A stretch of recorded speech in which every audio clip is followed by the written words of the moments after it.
Ang kwento ay nagsisimula sa isang lalaki na binubuli at nakakuha ng kapangyarihan sa ibang mundo, pagkatapos ay bumalik sa totoong mundo bilang pinakamalakas. Hindi kailanman naramdaman ni Yuya na bagay siya sa mundong ito, ngunit hinangad pa rin niyang gumawa ng pagbabago. Ang kanyang puso ay puno ng kabaitan, sa kabila ng pakiramdam na parang itinapon. Isang araw, habang naglalakad si Yuya sa isang makipot na eskinita, narinig niya ang paghingi ng tulong ng isang batang babae. Napukaw ang pagkamausisa, lumapit si Yuya upang tingnan kung maaari siyang magbigay ng tulong. Habang papalapit, nakita niya ang batang babae na nak-corner ng tatlong lalaki na ayaw itong pakawalan. Humakbang si Yuya at hinarap ang tatlo, tinutuya at pinagtatawanan ang kanyang pagiging mataba, ngunit nanindigan siya. Pinagalitan niya ito dahil sa kanilang pag-uugali, na ipinaliwanag na ang babae ay malinaw na nababalisa. Ngunit pinilipit nila ang kanyang mga salita, tinutuya at pagkatapos ay binigyan siya ng isang marahas na suntok. Di nagtagal, dumating ang mga pulis at tinakot ang mga nanggugulo, na iniwan si Yuya na nakahiga sa lupa. Nagmamadaling lumapit ang dalaga para tumulong, ngunit si Yuya ay tumayo ng mag-isa at naglakad palayo. Sa kanyang pag-uwi, naalala ni Yuya ang mga magagandang aral ng kanyang lolo, na palaging humihimok sa kanya na maging mabait sa mga nangangailangan. Ang kanyang lolo ang tanging karamay niya sa isang madilim na mundo, at nagturo na magkaroon ng lakas ng loob na tumulong sa mga nangangailangan. Kahit na ito ay isang maliit na kabutihang gawa, ipinakita nito na siya ay may kakayahang gumawa ng pagbabago. Alam niya na balang araw, tulad ng itinuro sa kanya ng kanyang lolo, makakatagpo siya ng tunay na kaligayahan sa pamamagitan ng pagiging mabait sa iba, at ang tapang na iyon ay palaging liwanag sa kanyang landas. Sa buong buhay ni Yuya, tiniis niya ang matinding pambubuli. Sa paaralan, binubuli siya at hinubad ang kanyang mga damit habang tinatawag siyang pangit. Pag-uwi sa bahay, pinagalitan siya ng kanyang mga magulang, na itinuring na hindi siya karapat-dapat na maging anak nila dahil hindi siya nagkaroon ng magandang mukha na katulad ng kanyang mga kapatid. Ang pagmamahal at paggabay lamang ng kanyang lolo ang meron sa kanya. Ngunit isang araw, namatay ang kanyang lolo, naiwan siyang tunay na nag-iisa sa mundong ito. Alam na kung ano ang mangyayari kay Yuya kung babalik siya sa bahay ng kanyang mga magulang. Ang iniwan ng kanyang lolo na bahay at mga ipon ay nais na kunin ng kanyang mga magulang, ngunit dahil ito ay galing sa kanyang lolo, ipinagpaliban na lamang nila ito, at iniwan si Yuya na kanilang sariling anak. Namuhay ng mag-isa at napilitang magtrabaho upang mabuhay. Kinabukasan, dumalo si Yuya sa kanyang graduation sa paaralan, at muli niyang nakita ang mga bully. Nag-iwan sila ng mga insultong sulat sa kanyang notebook. Sinubukang tumakas ni Yuya, ngunit hinabol siya ng mga bully at ibinagsak siya sa lupa. Nakiusap siya sa kanila na ihinto at nagpapaliwanag na kailangan niyang pumasok sa kanyang trabaho. Ngunit ang mga bully ay tumawa lamang, nagsabi ng higit pang mga insulto at pambubugbog. Ang isang pulutong ng mga mag-aaral ay nagtipon sa paligid, ang ilan ay kumukuha ng mga larawan at video, habang ang iba ay nanunuya at nagtatawanan. Matapos tiisin ang buong araw na pagdurusa, pumasok si Yuya sa trabaho ngunit siya ay tinanggal dahil sa pagiging late. Nanghihina ang loob at umuwi. Dahil kaunti na lang ang kanyang pera, instant noodles ang kanyang binili para sa hapunan. Sinubukan niyang manatiling matatag at ipagpatuloy ang buhay ngunit nang tingnan niya ang kanyang mukha sa salamin, napagtanto niyang imposible ito. Inaasahan niya na ang pagtatapos ay magbabago sa lahat, ngunit tila walang kakaiba. Sa sobrang galit at kawalan ng pag-asa, sinuntok ni Yuya ang kanyang refleksyon at nabasag ang salamin. Hindi na niya napigilan ang sarili, nauntog siya sa pader. Sa kanyang pagtataka, ang pader ay gumalaw na nagsiwalat ng isang lihim na pinto sa isang nakatagong silid. Hindi sigurado si Yuya kung alam ba ng kanyang lolo ang tungkol dito, ngunit nakita niya ang mga souvenir mula sa mga paglalakbay ng kanyang lolo sa buong mundo. Natuklasan ni Yuya ang isa pang misteryosong pinto sa loob ng silid. Pagbukas niya, nakita niya ang isang kubo sa bundok. Pagpasok sa loob, bumungad sa kanyang mga mata ang isang status window. Nalilito siya at inakalang pumasok siya sa ibang mundo. Bumalik sa dating kwarto para makasigurado. Habang tinitingnan ang pinto, lumitaw ang isa pang status window na nagpapakita ng kasanayan sa pagtatasa, at marami pa ang sumunod, kabilang ang mga function ng menu, conversion at paglipat ng pera, at mga paghihigpit sa pagpasok. Nalilito si Yuya, ngunit nakuha niya ang mga pangunahing kaalaman. Ang huling status window ay makikita na ang kanyang stats ay nasa 1 punto lamang. Pagkatapos magbasa ng mga status window, nalaman niya na maaari siyang magtalaga ng mga puntos at gumamit ng kahon upang mag-imbak ng mga item. Ngunit kailangan niyang malaman kung nasaan siya. Upang gawin iyon, binuksan niya ang isang bintana at tumingin sa labas. Nang makita ang view, sa wakas ay napagtanto ni Yuya na siya ay nasa gitna ng isang makapal na kagubatan sa isang ganap na bagong mundo. Habang pinagmamasdan ni Yuya ang mesa, may napansin siyang kakaibang sulat na nakapatong sa ibabaw nito. Sinubukan niyang basahin ngunit hindi niya maintindihan ang wika. Sa isang iglap, binigyan siya ng sistem ng kasanayan na nagbigay daan sa kanya na maunawaan ang hindi pamilyar na teksto. Ang liham, na isinulat ng dating may-ari ng bahay, ay nagsisiwalat na sila ay namatay na. Bilang susunod na taong makakatuklas ng bahay, siya ang bagong magmamay-ari nito, kasama ang lahat ng nasa loob. Ipinaliwanag din ng liham na ang bahay ay protektado ng mahika, na pinipigilan ang sinumang magtangkang pumasok. Sa bagong kaalamang ito, sinimulan ni Yuya ang paggalugad ng bahay, sinusuri ang iba't ibang armas at kagamitan na nakaimbak sa loob. Kinuha niya ang isang espada na sa paggamit ng kanyang kakayahan sa pagtatasa, naging lubhang mapanganib. Tumabas sa bakuran at sinubukan ang espada. Dahil sa kakulangan ng mga stats, malinaw na nabigo siya sa kanyang unang pagtatangka at bumagsak sa lupa. Gayunpaman, isang bagong status window ang lumitaw, na nagpapakita na siya ay nakakuha ng isang punto ng kasanayan sa mga espada. Sa palagay niya ay mabilis itong nakuha dahil nagmula siya sa ibang mundo, at nagpa siya na subukan ng iba pang armas na nakakuha ng punto ng kahusayan sa bawat isa. Pagkatapos niyang mamaster ang lahat ng mga kasanayan, nawala ang mga ito at napunta sa isang kakayahan na tinatawag na true martial arts. Habang pinapasok ni Yuya ang kanyang mga armas sa kahon, bigla siyang nakarinig ng mga yapak na papalapit. Tumingin siya sa harap at nakita niya ang isang bloody ogre na sumusugod sa kanya. Sa kabutihang palad, ang mahika na nagpoprotekta sa bahay ay bumuo ng isang harang na nagpatigil sa ogre na makapasok sa loob. Ipinagpatuloy ng ogre ang pagsalakay habang sinusubukang lumampas sa harang, at tiningnan ni Yuya ang mga stats ng ogre na nagsiwalat na ito ay nasa level 300, isang malakas na kalaban. Nang hindi makalusot sa harang, kinuha ng ogre ang isang puno at hinagis ito kay Yuya, at muli siyang naligtas sa harang. Nag-iisip si Yuya kung dapat ba niyang ihagis ang kanyang sibat sa ogre. Sa pagsisikap na makaligtas, inihanda niya ang kanyang sarili at inipon ang bawat lakas sa kanyang katawan upang ilunsad ang sibat. Nang tiningnan ang kinalabasan, namangha sa nakita, ang mga dugo ay tumalsik sa buong lugar at ang ogre ay may malaking butas sa dibdib. Napaluhod si Yuya, nakatitig sa kanyang mga kamay na hindi makapaniwala sa kanyang nagawa. Tumingin siyang muli at ang ogre ay nawala. Sa sandaling iyon, lumitaw ang isang status window na nagpapakita na siya ay nag-level up sa level 100 at ang lahat ng kanyang mga stats ay umabot sa 1,000 puntos bawat isa. Lumapit siya sa lokasyon at nalaman niyang may ilang kagamitan at item sa lupa na nahulog mula sa pagpatay ng ogre. Sinimulan niyang ipamahagi ang kanyang mga puntos sa stats at dahil napagod nagpa siya na bumalik at magpahinga. Habang papalapit sa pinto, biglang lumitaw ang pera na galing sa cash-out window. Ang perang ito ay magagamit niya sa totoong mundo. Gayunpaman, ang gabing iyon ay naging bangungot ni Yuya. Ang kanyang mga buto, kalamnan at balat ay nagsimulang maglipat-lipat at lumibot lahat ng sabay-sabay, na nagdulot sa kanya ng hindi matiis na sakit at huminto lamang nang siya ay nawala ng malay. Kinabukasan, nung tiningnan niya ang kanyang tiyan ay nawala ito at napalitan ng 6 packs. Habang hinahawakan niya ang kanyang mukha at buhok, napansin niyang lumaki ang kanyang damit at may nagbago sa kanya. Sinusubukan niyang tingnan ang sarili sa salamin, ngunit nasira ito at hindi na niya inisip. Dahil hindi nakasya sa kanya ang kanyang mga damit, isinuot niya ang mga kagamitan na mula sa bahay sa ibang mundo at pumunta sa labas. Natuklasan niya na ang dating may-ari ay nagtatanim ng mga gulay, kaya nagpasya siyang panatilihin ang hardin para sa kanilang karangalan.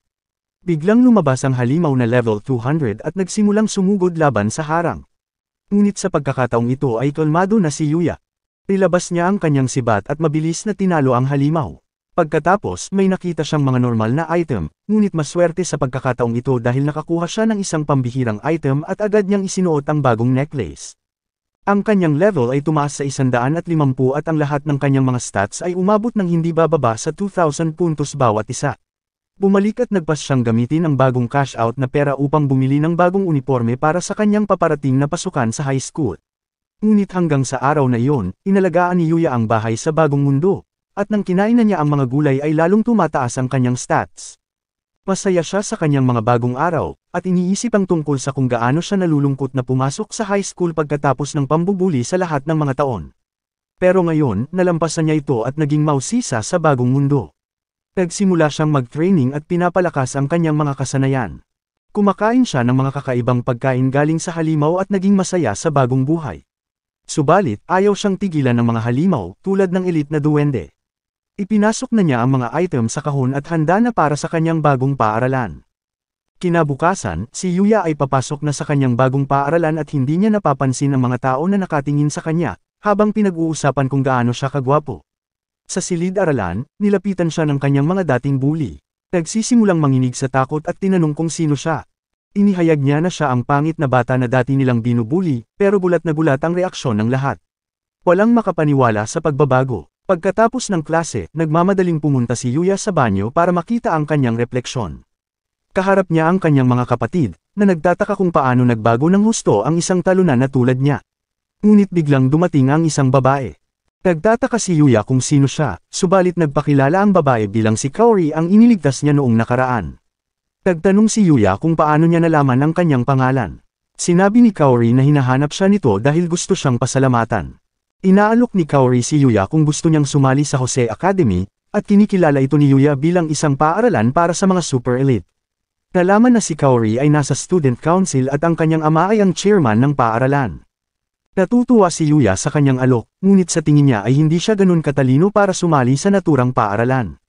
Ang kanyang mga kapatid ay sumagot na gusto nilang sumali at sinabing sila ay nakakataas kay Yuya sa parehong academic at sports.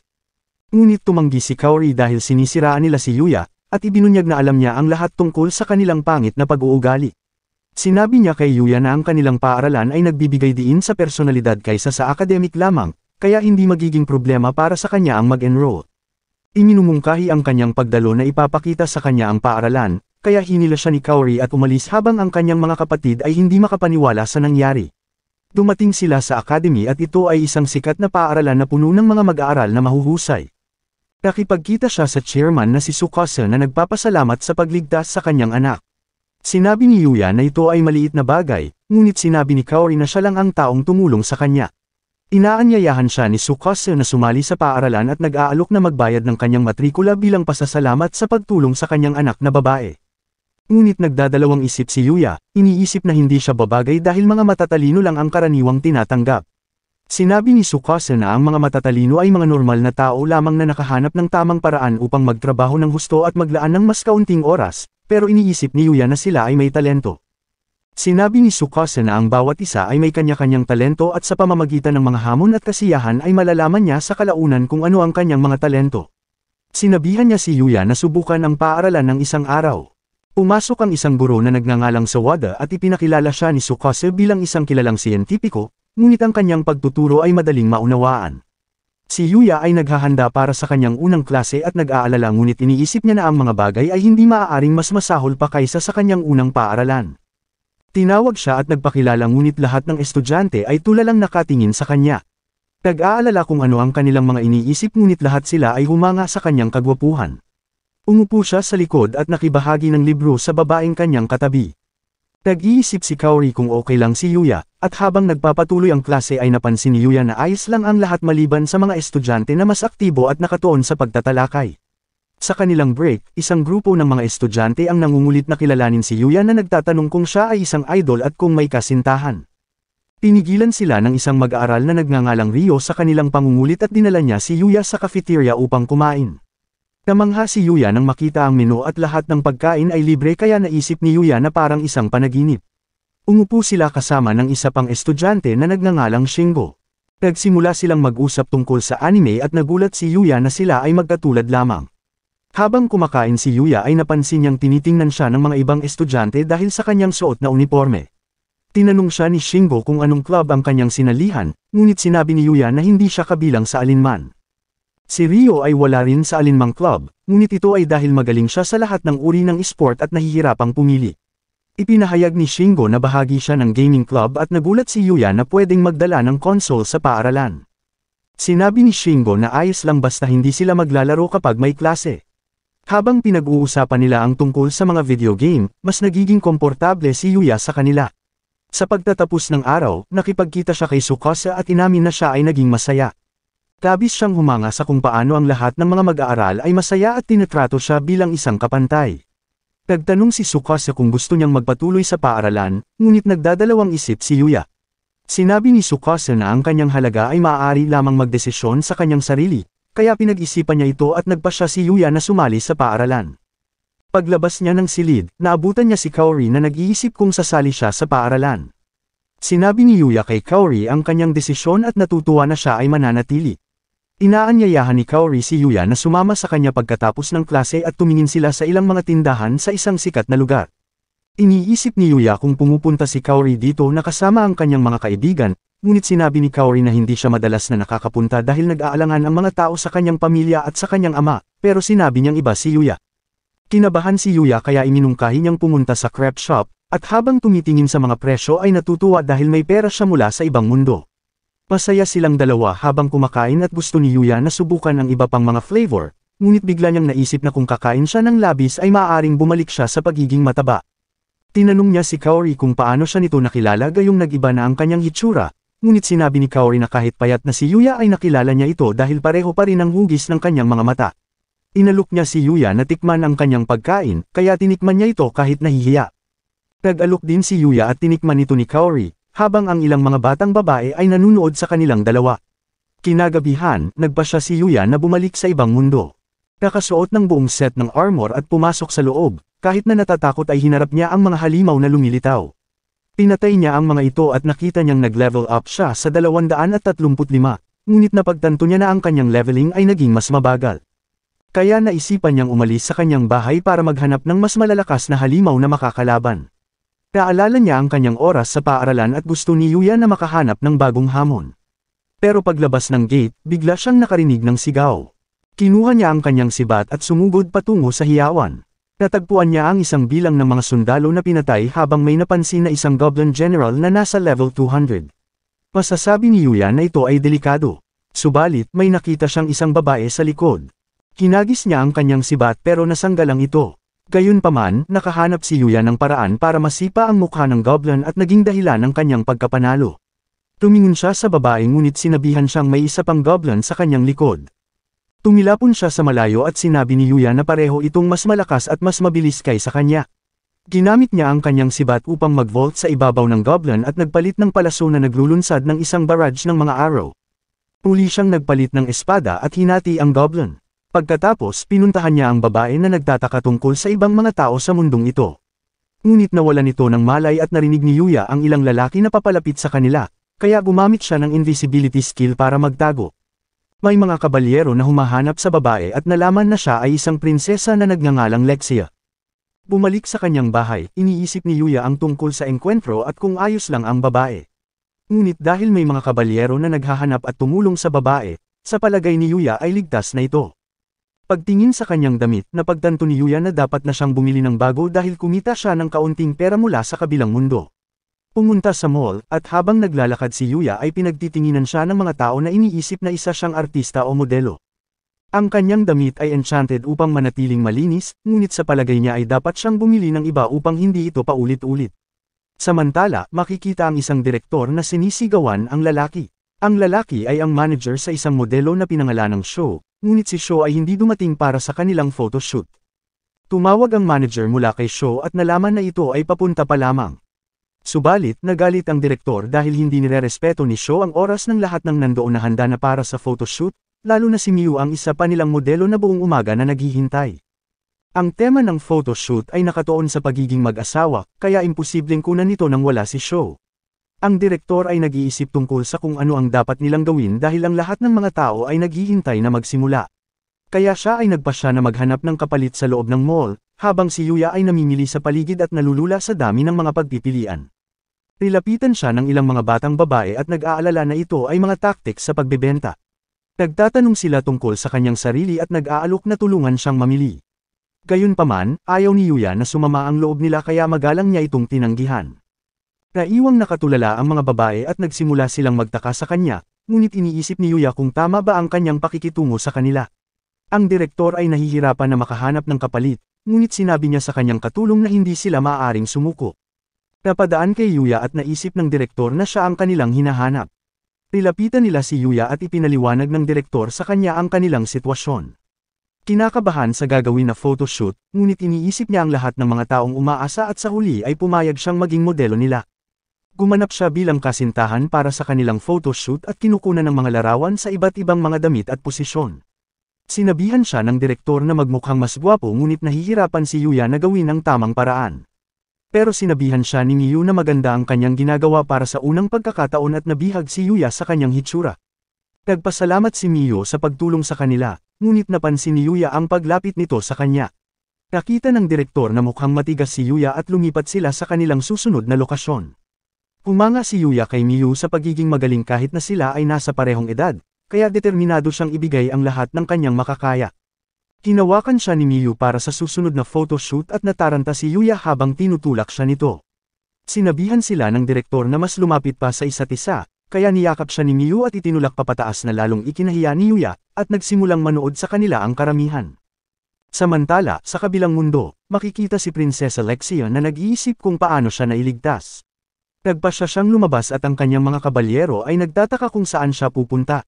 Sinabi niya na babalik siya sa Dark Forest para hanapin ang taong nagligtas sa kanyang buhay, ngunit sinabi ng kanyang mga kabalyero na imposibleng may nakatira sa gubat na iyon, pero iginiit ni Lexia na siya ay niligtas at dapat siyang magpasalamat. Binalaan siya ng kanyang mga kabalyero tungkol sa mga panganib na darating pabalik sa Dark Forest, ngunit sinabi niyang lahat sila ay sasama sa kanya sa pagkakataong ito, at iniisip nila kung kanino siya nagmana ng gayong walang ingat na pag-uugali. Pagbalik sa mall, natapos na ang photoshoot at pagod na si Yuya. Nagpasalamat ulit si Miyu at biglang nabulunan si Yuya sa kanyang inumin. Nag-aalok si Miyu ng pamunas kay Yuya, ngunit nag-aalala si Yuya dahil pawisan siya at hindi rin niya magagamit ang kanyang damit dahil hindi sa kanya ang mga ito. Iniisip ni Yuya ang kanyang karanasan sa pagmamodelo at sa tingin niya ay kahanga-hanga si Miyu. Ngunit sinabi ni Miyu na siya ay sanay na at binanggit kung paano siya nakagawa ng maraming pagkakamali noong bago pa lamang. Iniisip ni Yuya na ito ang unang beses na nakasuot siya ng ganitong mga usong damit dahil hindi siya nagkaroon ng pagkakataon sa kanyang nakaraan. Nagtataka si Yuya kung bakit sinimulan ni Miyu na magmodelo, at sinabi ni Miyu na gusto lang niyang mapansin dahil laging busy ang kanyang mga magulang para makasama siya. Pagkatapos niyang makakuha ng ilang mga tagahanga, nagpatuloy si Miyu dahil may mga taong nagpapasaya sa kanya at gusto niyang makapagbigay ng kaligayahan sa mga taong gusto siyang makita. Sinabi ni Miyu kay Yuya na magagawa rin niya ito, at sinabing dapat niyang kunin ang sarili niyang kapayapaan at pinapaalalahanan siyang enjoy lang ang lahat ng mga sandali. Habang nag-uusap sila, kinukunan sila ng direktor ng mga larawan ngunit sa sandaling iyon ay biglang dumating si Sho at excited na ang mga tao na makita siya. Nilapitan niya si Miyu na sinasabing makakapagpatuloy na sila sa kanilang photoshoot. Itinulak niya ito sa pader at gusto niyang yayain si Miyu na mag-inuman ngunit nakikita ni Yuya na hindi komportable si Miyu. Inawat niya si Sho at nagtataka kung sino siya. Subalit, sinubukan siyang suntukin ni Sho ngunit itinapon lang siya ni Yuya. Nagulat ang lahat at iniisip ni Yuya kung gaano kabagal ang suntok na kanyang naramdaman. Natatakot siyang magdulot ng gulo sa pag-aakalang mapapagalitan siya dahil sa pambubugbog sa isang magandang lalaki. Ngunit ang mga tao ay nag-cheer para kay Yuya na iniisip na siya ay napakagaling. Nagtataka si Sho kung paano siya natalo kahit na marunong siyang magboxing, at sinabihan siya ng direktor na umalis dahil nakunan nila ang lahat ng pangyayari.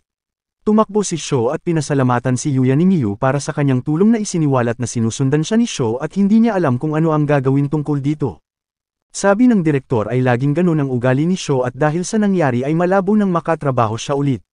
Tinanong niya kung interesado si Yuya na maging modelo pero sinabi ni Yuya na hindi siya karapat-dapat para gawin ang trabaho ng maayos at sa huli ay tinanggihan niya ang alok. Gayunpaman, nagpapasalamat si Yuya sa pagbibigay sa kanya ng pagkakataong makatrabaho ang napakaraming professional. Irerespeto ng direktor ang kanyang desisyon at binigay kay Yuya ang lahat ng mga damit mula sa photoshoot bilang pasasalamat sa kanyang tulong. Sinabi ni Yuya na sapat na ang pagkakaroon ng karanasan pero natural lang daw na mabayaran sa trabaho lalo na't siya ang nagligtas sa kanila at tinanggap ito ni Yuya.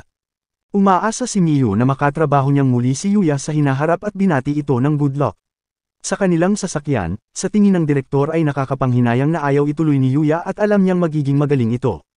Sa pagbabalik tanaw sa mga larawan, iniisip ni Miyu kung gaano kakaiba si Yuya at nakikita ng direktor na namumula si Miyu kaya tinutokso niya ito tungkol sa pagkakaroon ng crush kay Yuya. Inaayos ni Yuya ang kanyang cabinet, iniimpake ang lahat ng kanyang mga bagong damit at ang kanyang mga larawan ay makikita sa paligid. Nagtataka ang mga ahensya kung sino si Yuya, at makikita ang isang babae na desperadong pumirma na nag-uutos sa kanyang kasamahan na hanapin si Yuya bago pa ito mapuntahan ng ibang ahensya. Desidido ang babae na huwag siyang pakawalan ng makita kung paano nagawang tumayo ni Yuya sa tabi ni Miyu kahit amateur pa lamang. Samantala, sa ibang mundo, makikita ang mga kabalyero ni Lexia na nakikipaglaban sa ilang mga goblins. Nagpupumiglas ang mga kabalyero at biglang lumabas ang isang goblin sa kanyang likuran.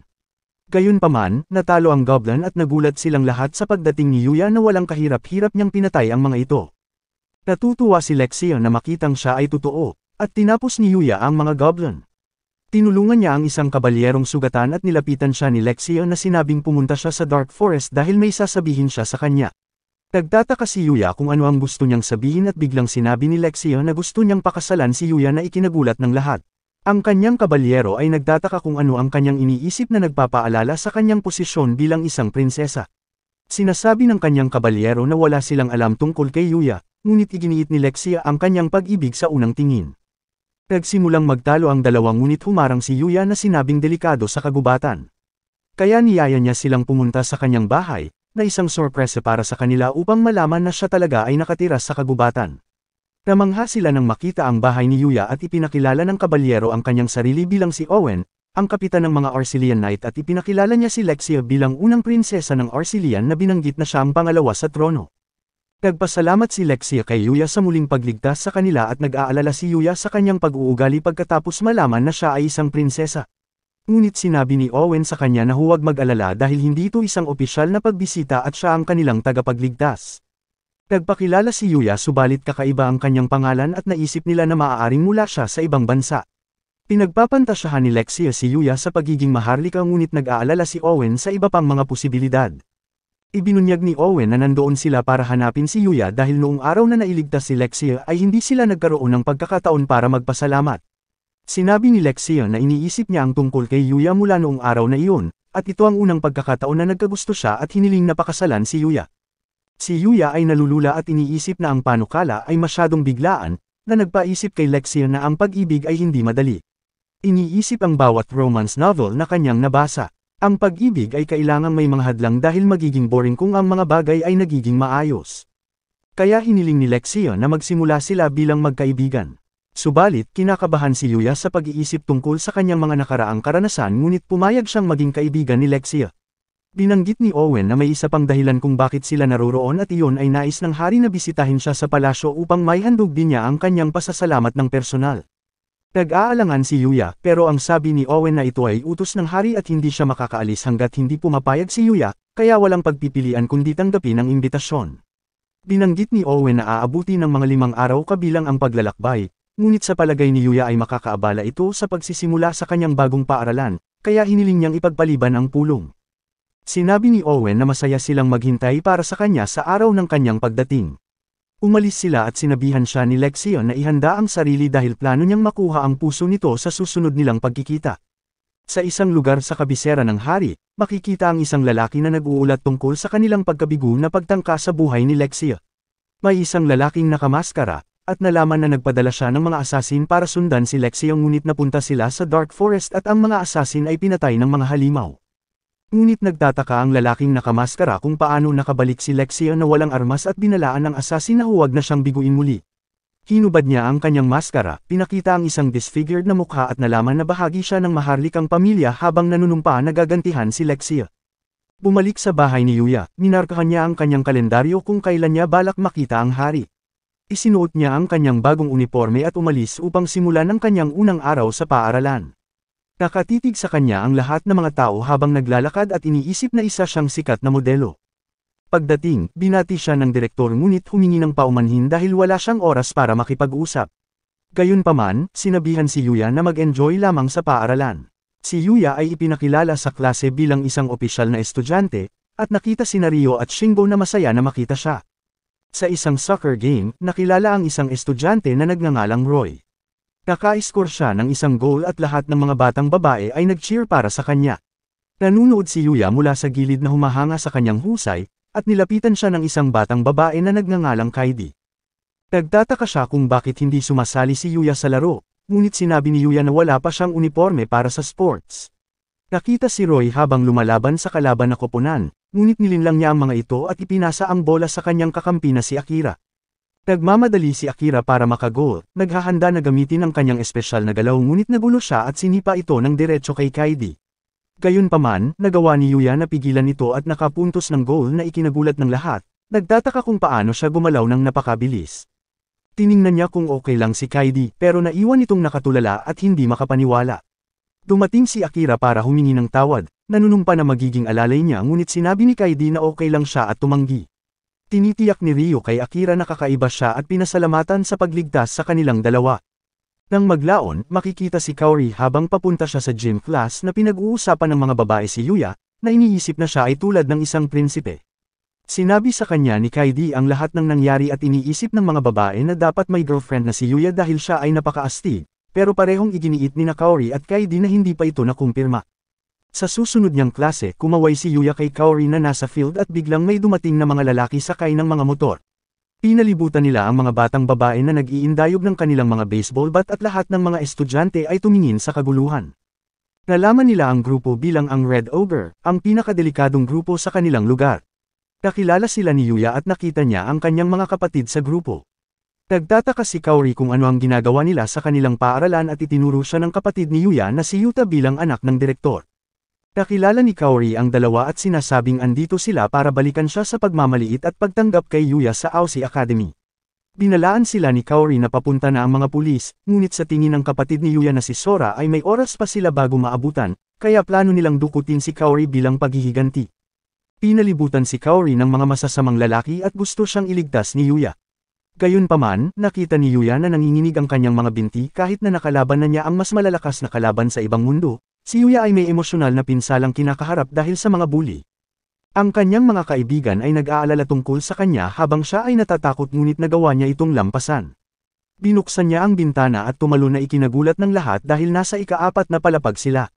Dumating si Yuya na hindi armado, sinugod niya ang mga ito at sinabihan siya ng kanyang dating bully na oras na para turuan ng leksyon.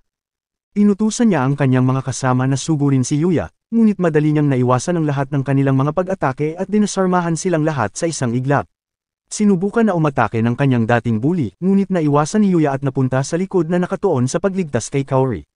Gayunpaman, pinigilan siya ng isang matabang lalaki na nagngangalang Amori. Sinugod siya ng lalaki ngunit hindi man lang gumalaw si Yuya at itinapon niya sa gilid. Pumunta si Yuya kay Kaori para makita kung okay lang ito, ngunit ang leader ng gang ay papunta sa kanila. Umiwas si Yuya ngunit ito ay umatake muli gamit ang kanyang motor. Tumalon si Yuya at nawala ng kontrol ang leader ng gang na naging dahilan ng kanyang pagkabangga. Nawalan ito ng malay at dumating ang mga pulis na inaresto ang kanyang mga kasama at ang mga estudyante ay sinabihan na bumalik sa kanilang mga klase. Sinigurado ni Yuya na okay lang si Kaori at bigla itong bumagsak, pero nahawakan siya ni Yuya at niyakap. Samantala, iniisip ni Yuta na walang silbi ang Red Ogre ngunit bigla siyang sinakal ng leader ng gang at sinisisi siya sa kanilang sitwasyon. Si Sora ay nagmamakaawa na pakawalan ng kanyang kapatid ngunit siya ay sinipa at si Yuta ay patuloy na sinasakal. Gayunpaman, dumating si Yuya na pinaghiwalay silang dalawa at pinasalamatan siya ni Yuta. Inatake si Yuya ng leader ng gang ngunit tiningnan niya ito at bumagsak. Nagtataka ang mga estudyante kung ano ang nangyari, ngunit naayos na ang lahat at nagulat si Yuta kung bakit siya niligtas. Gayunpaman, sinabi ni Yuya na kahit sila ay naging masama sa kanya, sila pa rin ang kanyang pamilya at hindi sila kayang iwanan ni Yuya. Napaiyak ang kanyang mga kapatid at humingi sila ng tawad sa lahat ng kanilang nagawa. Bumalik si Yuya sa kanyang mga kaibigan at humingi siya ng tawad sa nangyaring gulo. Ang lahat ng kanyang mga kaibigan ay namangha at nagtataka kung paano siya tumalon sa bintana. Pumunta si Yuya sa ibang mundo upang mag-explore, ngunit naalala niya ang isang babala mula kay Owen, na nagsasabi sa kanya na ang Dark Forest ay itinuturing na pinakadelikadong rehiyon sa mga lupain, na may mga malalakas na mga halimaw na kayang sirain ang isang lungsod. Nagtataka si Yuya tungkol sa Sage na dating nagmamay-ari ng bahay. Ginalugad ni Yuya ang kagubatan at naghahanap ng mas malalakas na halimaw na makakalaban nang biglang nakarinig ng sigaw at nakakita ng isang aso na inaatake ng isang orc. Ang aso ay kumikinang na may madilim na enerhiya, ngunit ito ay masyadong mahina para lumaban. Nagmamasid si Yuya mula sa malayo at nalaman niya na ang orc ay isang orc king na nasa level 600, malakas na kalaban na may mahigit 20,000 na attack damage. Iniisip ni Yuya na hindi siya magkakaroon ng pagkakataon, kaya sumuko siya na sagipin ang aso. Ngunit patuloy ang pambubugbog ng orc at tinatapakan ang katawan ng aso. Hindi napigilan ni Yuya na ito ay iwanan na lamang. Iniisip kung ano ang gagawin ng kanyang lolo kaya nagpasya siyang tumulong na nagbabaka sakaling magambala niya ito. Sinugod ito ni Yuya subalit ito ay natalo sa isang atake, at nahiya sa nangyari pagkatapos ng mahabang panahon na pagtatago upang magkaroon ng lakas ng loob para lamang matapos ang mga bagay ng ganoon kadali. Ngunit naisip niya ang halimaw na natalo niya noong siya ay level 1 pa lamang, at nagsimulang magtaka tungkol sa Sage na lumikha ng mga malalakas na sandata. Tiningnan ni Yuya ang aso pero tumahol ito sa kanya. Inalok niya ito ng potion at nawala ng malay. Gayunpaman, mabilis niyang pinagaling ang aso at nagsimula itong magkagusto kay Yuya. Sinubukan ni Yuya na kausapin ito at nalaman na nag-iisa at walang mapupuntahan, kaya nag-aalok siyang kukunin. Masayang sumang-ayon ang aso at biglang nakuha ni Yuya ang kasanayan sa pagpapaamo, na ginawa itong bagong kasamahan. Sinuri niya ang mga stats nito at nalaman na isa itong level 500 Black Fenrir, at humanga si Yuya sa kanyang nakita. Napaisip si Yuya na bigyan ito ng pangalan at tumingin sa itim na balahibo nito. Nagpasya siyang tawagin ito sa pangalang Knight, na masayang tumalo ng aso kay Yuya. Bumalik sila sa kanyang bahay at tiningnan niya ang mga drop item na galing sa Orc King. Mayroong isang S-rank na Magic Stone, isang meat, isang sandata at armor na ginamit ng Orc King. Ngunit ang mga gear ay hindi magagamit ng mga tao, subalit posible para sa kanila na ma-reforged. Mayroon ding isang rare brush na may kakayahang pasiglahin ang paglago ng buhok, pero ginamit niya ito para kay Knight. Sinuri ni Yuya ang kanyang sariling stats at nalaman niyang nasa level 235 pa rin siya. Nakakapagtaka na hindi siya nag-level up kahit na natalo niya ang isang level 600 na halimaw, ngunit inisip ni Yuya na gagawin niya ang leveling system sa huli. Pagbalik sa totoong mundo, iniwan niya si Knight sa kanyang bahay. Habang pumasok siya sa paaralan, tinanong niya ang kanyang mga kaibigan kung mayroong anumang mga tindahan ng alagang hayop sa paligid, na inihayag na umampun siya ng isang aso. Nasa sabik si Kaidi na marinig ito, humihiling na makakita ng mga larawan, ngunit kinakabahan si Yuya sa sobrang lapit niya. Humingi ng paumanhin si Kaidi, at sinabi ni Yuya na wala siyang mga larawan dahil wala siyang smartphone. Sa tingin ng kanyang mga kaibigan ay medyo kakaiba si Yuya para dito, ngunit sinabi lang niya na hindi niya kailangan ng smartphone. Nabanggit ng kanyang mga kaibigan ng tungkol sa kalapit na pet shop pero hindi sila makakasama sa kanya pagkatapos ng klase. Gayunpaman, nag-aalok si Kaidi na sumama. Nagpasalamat si Yuya sa kanyang tulong, ngunit inisip ni Kaidi na maaaring ito ay tulad ng isang date, subalit sinabi niya kay Yuya na huwag mag-alala tungkol dito. Pag-uwi sa bahay, tumakbo si Knight papunta kay Yuya at ipinakita niya ang mga iba't ibang bagay na pinili ni Kaidi mula sa tindahan.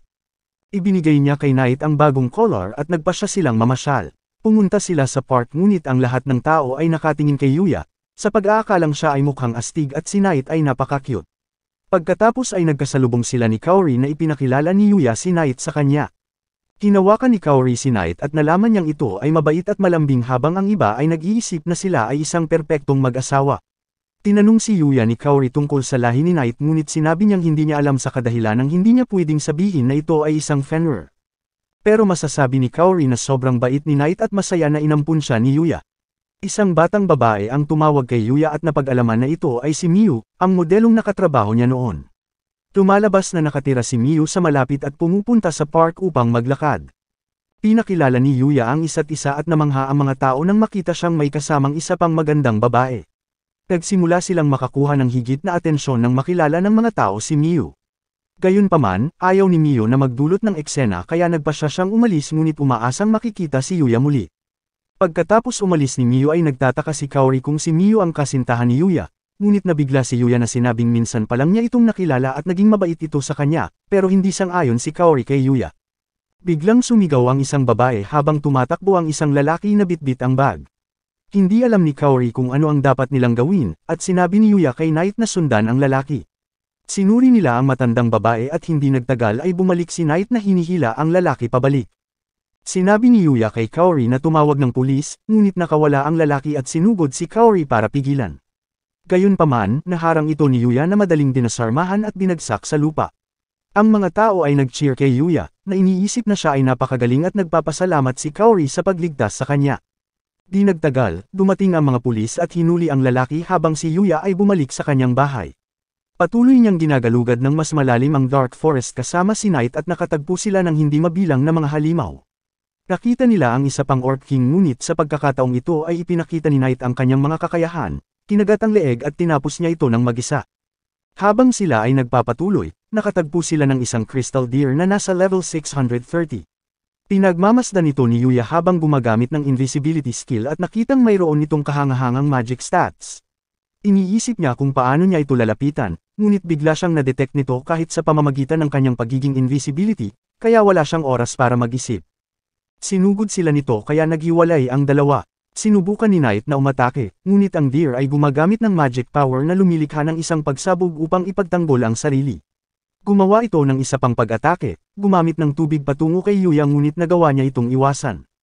Naisip ni Yuya na kailangan nilang magtulungan, kaya sinabihan niya si Knight na gumawa ng pagbubukas para sa kanya. Tumalon si Knight ng mabilis sa paligid ng deer, ngunit gumanti ang deer gamit ang kanyang magic power na nagdulot ng hindi mabilang na mga pagsabog sa lugar. Sa kabutihang palad ay nakagawa si Knight ng isang atake at sinamantala ni Yuya ang pagkakataon na tapusin ito. Tiningnan niya ang mga drop item at may isang box na nakakuha sa kanyang atensyon habang sinusuri niya ito. Ito ay isang portable bath set na otomatikong nananatiling malinis at may feature na privacy para pigilan ang mga tao na tumingin sa loob. Namangha si Yuya sa kanyang nakita at nagpasya na subukan ito. Gayunpaman, maraming mga feature settings na pagpipilian. Masyadong delikado ang paggamit nito sa gitna ng kagubatan kaya nagpasya siyang bumalik sa kanyang bahay para maligo at mag-relax kasama si Knight. Kinabukasan, nakikipaglaban sila sa isang needle roller na may kakaibang bilis. Nahihirapan si Yuya sa una, ngunit nagawa niyang mahulaan ang mga galaw ng needle roller at naiwasan ang pag-atake na naging sanhi upang maipit sa isang pader at pagkatapos ay pinatay ito ni Yuya. Sa wakas ay nag-level up si Yuya sa 240 at tumaas din ang level ni Knight sa 510. Biglang nabasag ang pader na binangga ng needle roller at nabunyag ang isang kuweba, kaya nagpasya silang tingnan ito. Si Yuya ay nag-scan para sa mga kaaway, ngunit walang mga palatandaan ng anumang mga halimaw. Biglang lumiwanag ang kuweba nang makarating sila sa isang mas malaking kwarto. Habang lumilingin sila sa paligid ay nagulat si Yuya nang makita ang isang katawan, ngunit itinuro ni Knight ang isang libro sa sahig. Sinuri ito ni Yuya at nalamang ito ang Book of the Sage. Ang Sage ay ang taong nagmamay-ari ng bahay sa ibang mundo. Dahil siya ay namatay, ang bahay ay pag-aari na ni Yuya at ang aklat na ito ay nagpapakita ng kanyang iniisip. Habang nagbabasa, nalaman ni Yuya na ang Sage ang nakakuha ng lahat ng kasanayan. Walang makakatalo sa kanya sa painting, martial arts, magic, singing at gardening. Isang araw, narating niya ang kaharian ng Diyos at inalok siya ng Diyos na sumama sa kanila. Gayunpaman, tumanggi ang Sage na gawin iyon. Ang kanyang kapangyarihan ay napakahusay na ang mga tao ay nagsimulang matakot sa kanya. Nag-iisip si Yuya kung paano niya mapipigilan na mangyari ang ganung bagay, at bigla niyang narinig ang boses ng Sage na nagsasabi sa kanya na naghahanap siya ng mga taong mapagkakatiwalaan. Tinanong siya ng Sage kung mayroon siyang gustong malaman, at hiniling ni Yuya na gusto niyang matuto ng mahika. Pinunan ng Sage ang libro ng lahat ng kanyang kaalaman tungkol sa mahika ngunit nabanggit niya na hindi maaaring gumamit ng mahika si Yuya dahil wala siyang mga magical circuit sa kanyang katawan sa kadahilanang siya ay mula sa ibang mundo. Gayunpaman, nagpasya ang Sage na ilipat ang kanyang sariling mga magical circuit kay Yuya, na sinasabi kay Yuya na maghanap ng kaligayahan at mamuhay ng magandang buhay. Bumalik si Yuya sa kanyang bahay at nagsimulang mag-aral kung paano gumamit ng magic mula sa libro.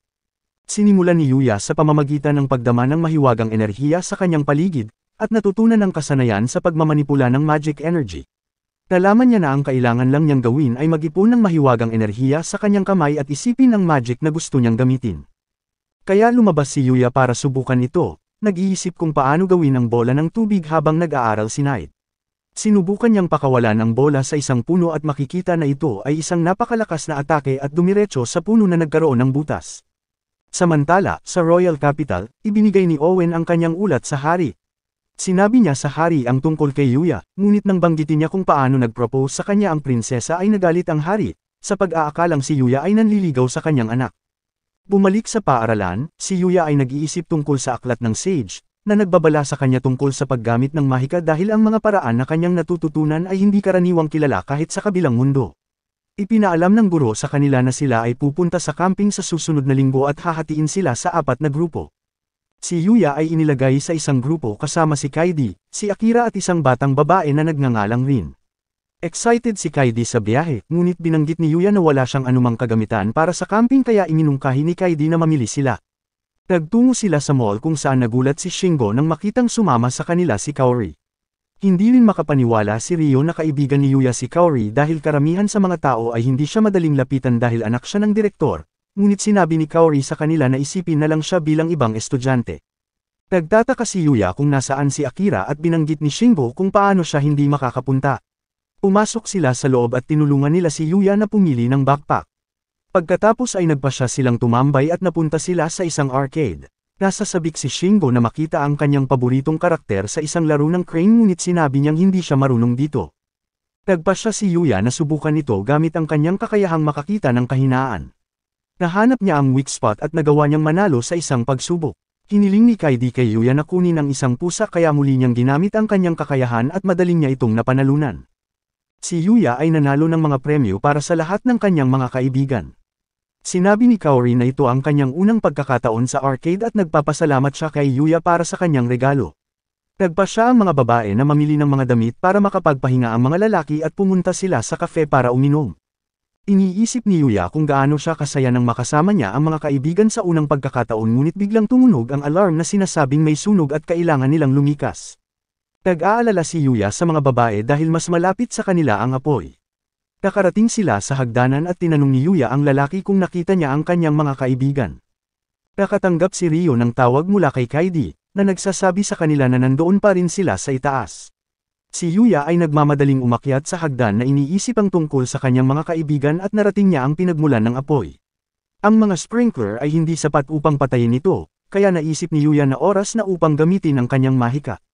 Ginamitan niya ang kanyang katawan ng isang layer ng tubig na nagpapahintulot sa kanya na tumakbo sa apoy. Makikita ang mga batang babae na walang malay mula sa usok habang si Yuya ay nagmamadaling hanapin sila. Nagawa ni Yuya na makarating sa kanila sa tamang oras at iniisip niya kung may iba pang tao sa loob. Ginamit niya ang kanyang detection skill para mag-scan sa gusali at tila sila na lang ang natitira.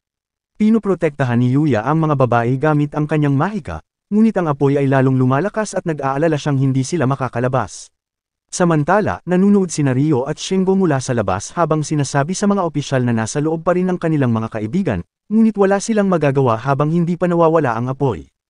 Tumatakbo si Yuya para hanapin ang exit ngunit bumagsak ang bubong at habang iniiwasan ito ni Yuya, nabitawan ni Kaori ang kanyang regalong ibinigay. Naabot niya ang dulo at napagtanto niyang walang daan palabas, kaya ginamit niya ang kanyang mahika upang wasakin ang gusali at gumawa ng sariling labasan. Ang gusali ay yumanig, ngunit si Yuya ay namamahala upang makalabas kasama ang mga babae. Ginagamot ang mga batang babae at pinagalitan si Yuya ng mga bumbero dahil sa pagiging walang ingat. Dumating ang ama ni Kaori at nagpapasalamat kay Yuya sa muling pagligtas sa kanyang anak. Pagkatapos ay ibinalik ni Yuya ang otter pin na kanyang kinuha habang may sunog. Niyakap ni Kaori ang kanyang ama at iniisip ni Yuya kung paano ang magkaroon ng isang pamilya, ngunit sa tingin ni Yuya ay walang ganoong tao sa kanyang buhay. Gayunpaman, nang makauwi si Yuya sa kanyang bahay ay tumatakbo si Knight patungo sa kanya at napagtanto ni Yuya na si Knight ang kanyang pamilya. Sa kagubatan, ang isang kuneho ay inaatake ng isang barrage ng mga arrow at sinusubukan niyang iligtas ang kanyang sarili. Matapos protektahan ang sarili, diretso niyang tinanong kung bakit siya inatake nito. Ang batang babae na umaatake sa kanya ay dapat matakot sa pamamagitan ng pagtingin sa status ng kuneho. Ngunit walang takot ang batang babae na makikita sa kanyang mga pag-atake. Naunawaan ng kuneho na ang batang babaeng ito ay kabilang sa Divine Archer. Upang linawin ang kanyang pagdududa, inalok siya ng batang babae na tulungan siyang sirain ang mundo. Gusto niyang wasakin ang mundong ito sa anumang paraan. Matapos may hatid ang kanyang mensahe, nawala ang batang babae. Sa kabilang banda, ang kuneho ay nagpaplanong iligtas ang mundo at binago ang kanyang kapangyarihan. Iniisip ni Yuya kung ano pa ang maaari niyang gawin sa mahika, at naalala na ang magic ay materialization lamang ng kanyang imahinasyon. Kaya inisip niya ang tungkol sa paggamit nito sa paglalakbay, na nakatuon sa kung saan niya gustong pumunta. Nagawa niyang buksan ang isang portal na magdadala sa kanya sa madilim na kagubatan. Excited si Yuya na gumagana ito, subalit magagamit lang niya ito sa pagpunta sa mga lugar na kanyang napuntahan. Gayunpaman, sa tingin ni Yuya ay magagamit niya ito upang makauwi para pakainin si Knight kahit na nandoon siya sa kanyang school camping. Sinasamantala nila ang pagkakataon upang maggalugad sa kagubatan at natuklasan nila ang isang kuweba na nagkataon na naglalaman ng ilang goblins. Gayunpaman, gamit ang maalamat na espada ay wala silang laban kay Yuya, at nakahanap sila ng mga bihirang item. Pagkatapos ay inimbak nila ang lahat ng ito gamit ang kakayahan ni Yuya, at sa tingin niya ay bumubuti na ang kanilang teamwork ni Knight. Umalis sila sa kuweba at naisip ni Yuya na dapat na silang umuwi. Pero nalulungkot si Knight at gusto niyang magpatuloy sa kagubatan. Subalit, sinabi ni Yuya na kailangan na nilang bumalik upang makapaghanda siya para sa kanyang school camping pero biglang tumakbo si Knight.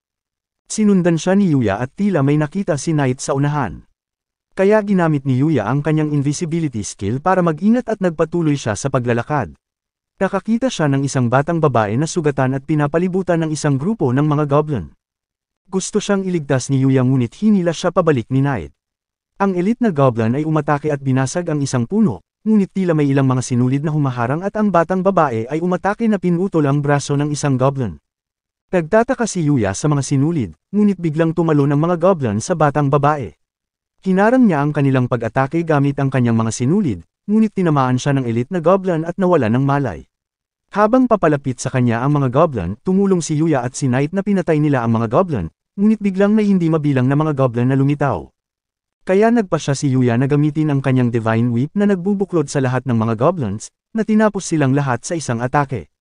Iniisip ni Yuya na masyado itong malakas dahil sa isang pag-atake ay maraming target ang pwedeng matamaan at hindi ito sumasablay. Pagkatapos ng laban, iniisip ni Yuya kung ano ang dapat niyang gawin sa batang babae. Naisip niyang iuwi ito sa kanyang bahay, ngunit iniisip ni Knight na ito ay isang masamang ideya. Ayaw ni Yuya na iwanan na lang ang batang babae, pero bigla itong nagising na nagulat na binuhat siya at tuluyang bumagsak sa lupa.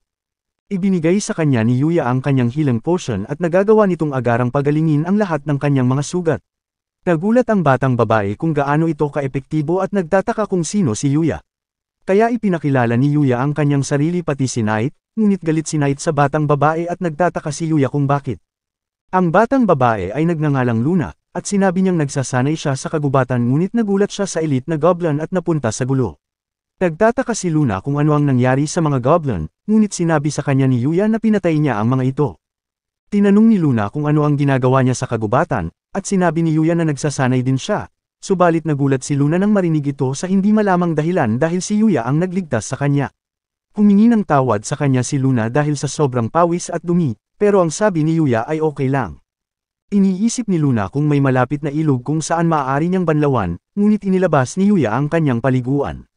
Siya ay patuloy na nagbabantay sa labas, at si Luna ay hindi makapaniwala na mayroon siyang isang pambihirang bagay.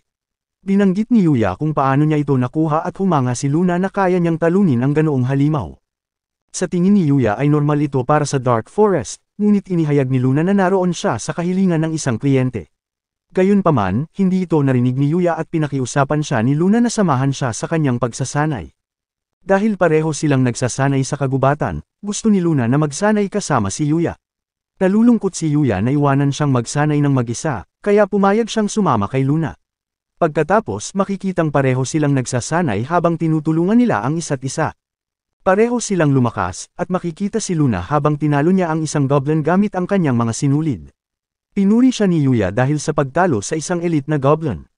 Gayunpaman, sinabi ni Luna na mahaba pa ang kanyang lalakbayin at sinabing kailangan niyang magpakatatag para makumpleto niya ang kanyang misyon.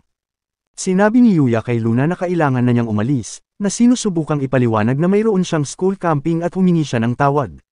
Pinasalamatan si Yuya ni Luna para sa lahat ng kanyang tulong. Pagkatapos ng huling araw ng pagsasanay, nagpapahinga si Yuya at naliligo ngunit biglang pumasok si Luna na gustong sumabay sa kanya. Nahihiya si Yuya, subalit niyakap siya ni Luna na sinabi kung gaano kahalaga sa kanya ang oras na kasama si Yuya at sinabing ito ay kanyang pinahahalagahan. Uli siyang nagpasalamat kay Yuya, nag-aalok na hugasan ang likod nito ngunit biglang nahulog ang tuwalya ni Luna at nakita ito ni Yuya. Kinabukasan, nagtungo sila sa kanilang camping at makikita si Yuya na naglalaro ng baraha kasama ang kanyang mga kaibigan. Iniisip ni Kaidi na mukhang pagod si Yuya at inamin niyang hindi siya masyadong nakatulog noong nakaraang gabi. Nanalo si Yuya sa laro at hindi sila makapaniwalang nanalo siya ng 5 beses na magkasunod-sunod. Gayunpaman, naisip ni Yuya na ang laro ay dapat na maging swerte. Nagpasya si Yuya na umidlip at sa tingin niya siya ay nanalo dahil naglagay siya ng maraming points sa kanyang luck stat. Iniisip na ang insidente kay Luna ay maaaring dahil din sa kanyang swerte. Nagising si Yuya nang makarating sila sa kanilang destinasyon. Nagpalit ang mga estudyante at ipinaliwanag ng kanilang guro na kailangan nilang magcamping sa loob ng 2 araw at kailangang maghanap ng paraan upang mabuhay. Sinabi sa kanila na may mga isda sa ilog at mga halaman na maaari nilang kainin. Nag-aalala si Kaidi na maaaring makamandag ang mga halaman, ngunit sinabi sa kanila ni Sawada na kasama nila ang doktor ng paaralan. Gayunpaman, natatakot ang mga estudyante dahil palagi silang nakakarinig ng mga hiyawan na nagmumula sa kanyang opisina. Naisip ni Akira na maaari silang hindi kumain sa loob ng 1 araw, ngunit sinabi ni Sawada na bahagi ito ng kanilang aralin at binanggit na ito ay isang kompetisyon sa pagitan ng mga mag-aaral. Nagtataka si Yuya kung may gantimpala para sa mga nanalo, ngunit ipinahayag ni Sawada na nakakaapekto ito sa kanyang bonus points, kaya sinabi niya sa kanila na gawin ang kanilang makakaya, ngunit ang mga estudyante ay hindi humanga. Naiwan ang mga estudyante sa kagubatan at iniisip ni Yuya kung ano ang una nilang gagawin. Sa tingin ni Akira ay madaling mabuhay, ngunit hindi na lang siya nila pinansin na iniisip na siya ay isang tanga. Iminumungkahi ni Rin na subukan ni Yuya at Kaidi ang pangingisda habang sila ni Akira ay maghahanap ng ilang makakain na halaman. Makikita ang mga estudyante ay nasa tabi ng ilog at iniisip ni Kaidi na napakabagal nila. Nakita nila si Ryo sa tabi ng ilog at sinabihan niya sina Yuya na ang lahat ng magagandang lugar ay may mga estudyante na. Iniisip ni Kaidi kung dapat ba silang sumubok sa ibang lugar, ngunit ginamit ni Yuya ang kanyang kakayahan sa pagtuklas at nakahanap ng magandang pwesto. Maraming mga isda sa ilog, ngunit sa tingin ni Kaidi ay masyadong mababaw ang tubig kaya hindi magiging epektibo ang kanilang fishing pole. Gayunpaman, may ibang plano si Yuya at pumunta siya sa tubig. Iniisip niya kung ikukumpara ang mga isda sa mga halimaw na nakatira sa madilim na kagubatan ay masyado itong mabagal. Iniisip ni Yuya ang kanyang natutunan kay Luna, tungkol sa kung paano malaman ang ugali ng isang halimaw at nagawa niyang makahuli ng isda gamit ang kanyang kamay. Humanga si Kaidi nang makita ito, at patuloy na hinuhuli ni Yuya ang lahat ng isda. Sa tingin ng ibang mga estudyante ay baliw si Yuya, at nakikita ni Kaidi na marami na siyang nahuli. Inamin ni Yuya na nadala siya at naisip niyang pasalamatan si Luna sa mga payo nito. Samantala, sa madilim na bahagi ng isang bayan ay makikita ang isang tindahan na puno ng mga laruan. Ginamit ni Luna ang kanyang sinulid, pinutol ang lahat ng mga ulo ng laruan at nabanggit niya na ang kanyang kapangyarihan ay lumakas. Naalala ni Luna ang oras nila ni Yuya, at napag-alaman na siya ay isang assassin na pumapatay simula noong bata pa lamang. Pero iba ang kanyang tingin kay Yuya, hinangad na sana ay nakilala niya ito ng mas maaga para naging iba ang takbo ng kanyang buhay. Ngunit alam ni Luna na kailangan niyang kalimutan ang tungkol kay Yuya dahil siya ay kilala bilang headhunter at naghahanda para sa kanyang susunod na target. Samantala, sa totoong mundo, si Yuya ay nagpapatuloy sa kanyang school camping kung saan dapat silang mabuhay sa kagubatan at pinahanga ni Yuya ang lahat ng estudyante sa pamamagitan ng paghuli ng isda gamit ang kanyang mga kamay. Pinuntahan ni Yuya at Kaidi si Rin at ipinakita sa kanya ang kanilang mga isda, at nagulat si Rin nang marinig na nahuli ni Yuya ang lahat ng isda gamit lamang ang kanyang mga kamay. Nagtataka si Yuya kung ano ang nangyari kay Akira na nakadapa sa lupa, at nagreklamo si Akira na ginamit siya ni Rin upang subukan ang mga kabute kung ito ay makamandag at ginamit siya bilang isang pain para akitin ang mga oso. Si Yuya ay nag-aalala para kay Akira, tiningnan ang kanyang mga stats upang makita kung siya ay nalason, ngunit napanatag si Yuya nang makitang siya ay ayos lang. Ipinakita ni Rin at Akira ang lahat ng mga halaman na kanilang nakuha at ang mga ito ay tiningnan ni Yuya gamit ang kanyang kasanayan, na inalis ang ilang makamandag na kabute.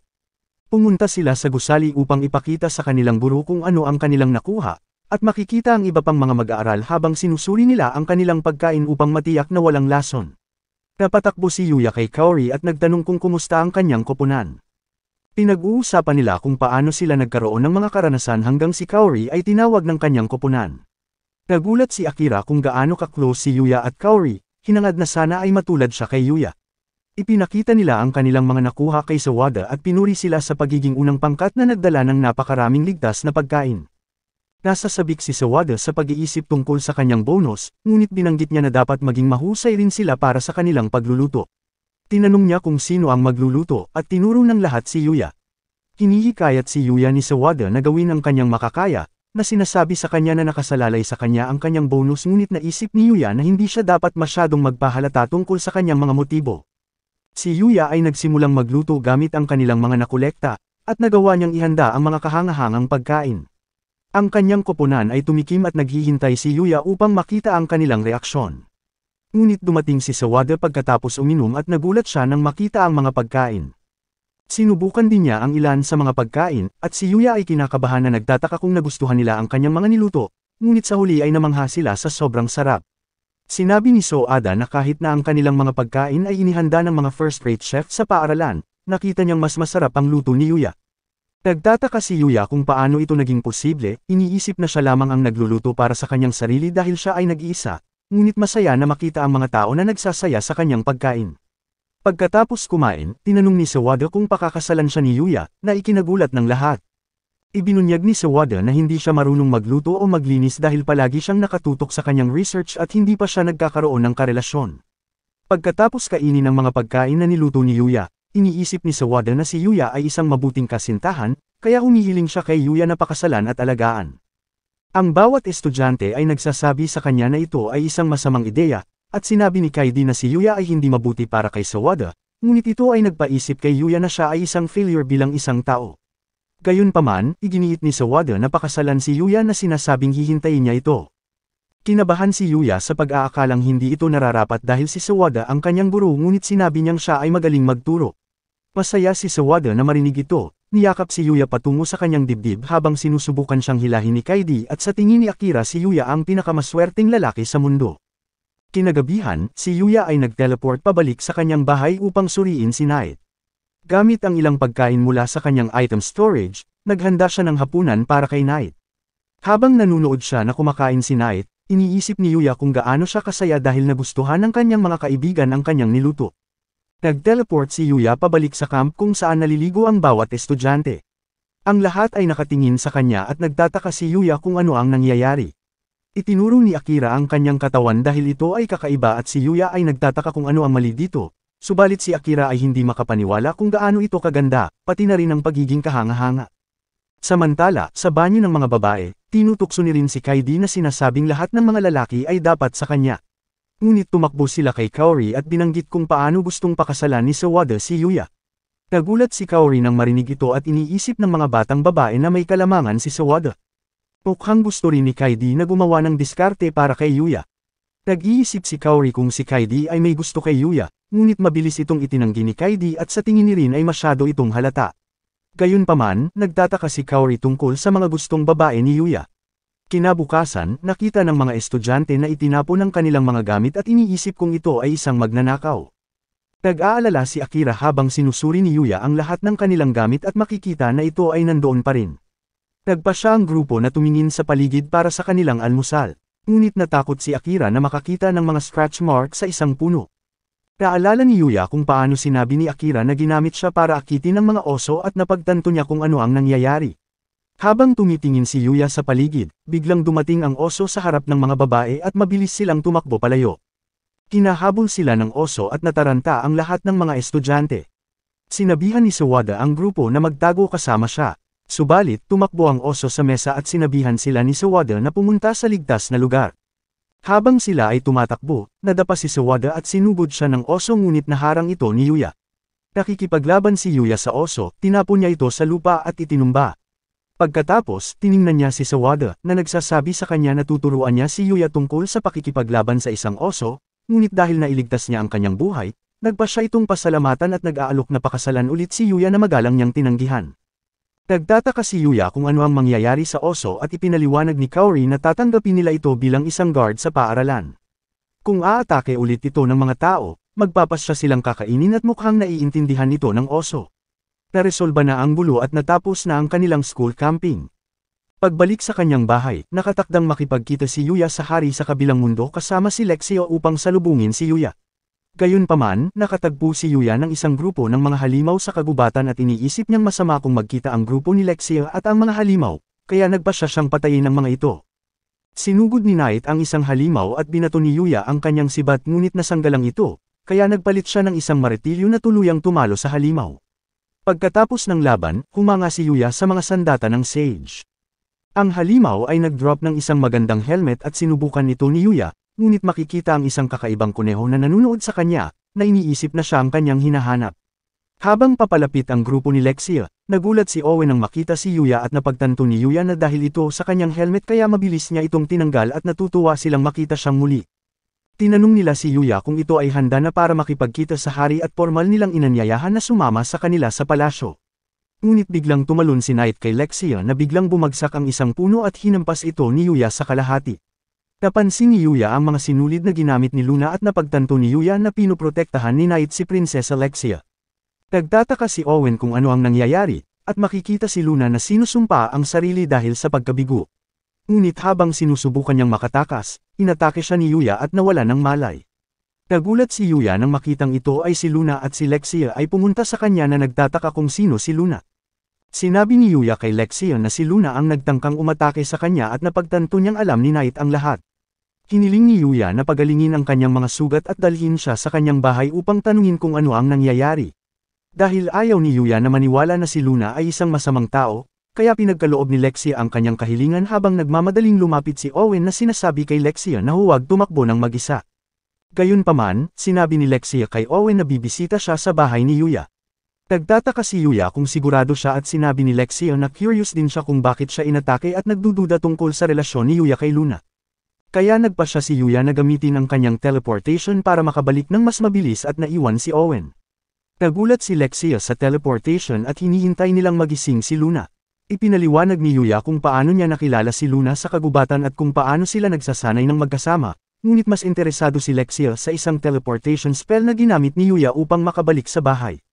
Sinabi ni Yuya na naisip niya lang na gumamit ng mahika para sa transportation at nagawa niya lang ito. Hindi makapaniwala si Lexia kay Yuya at sinabi sa kanya na ang teleportation magic ay itinuturing na isang bagay mula sa isang fairy tale at wala pang sinumang nakumpirmang gumagamit nito. Binalaan ni Lexia si Yuya na kung malalaman ng sinuman na gumagamit siya ng teleportation spell, maaari pa itong humantong sa isang digmaan, kaya pinangakuan niya itong hindi ito gagamitin ni Yuya sa harap ng mga tao nang hindi nag-iisip. Biglang tinawag ni Lexia si Luna, tinatanong siya kung gaano katagal niyang balak magpanggap na natutulog. Bumangon si Luna na pagtanto na siya ay bistado at napansin ni Lexia kung paanong alam ni Yuya na siya ay nagpapanggap ngunit si Yuya ay mabait at nakikipaglaro.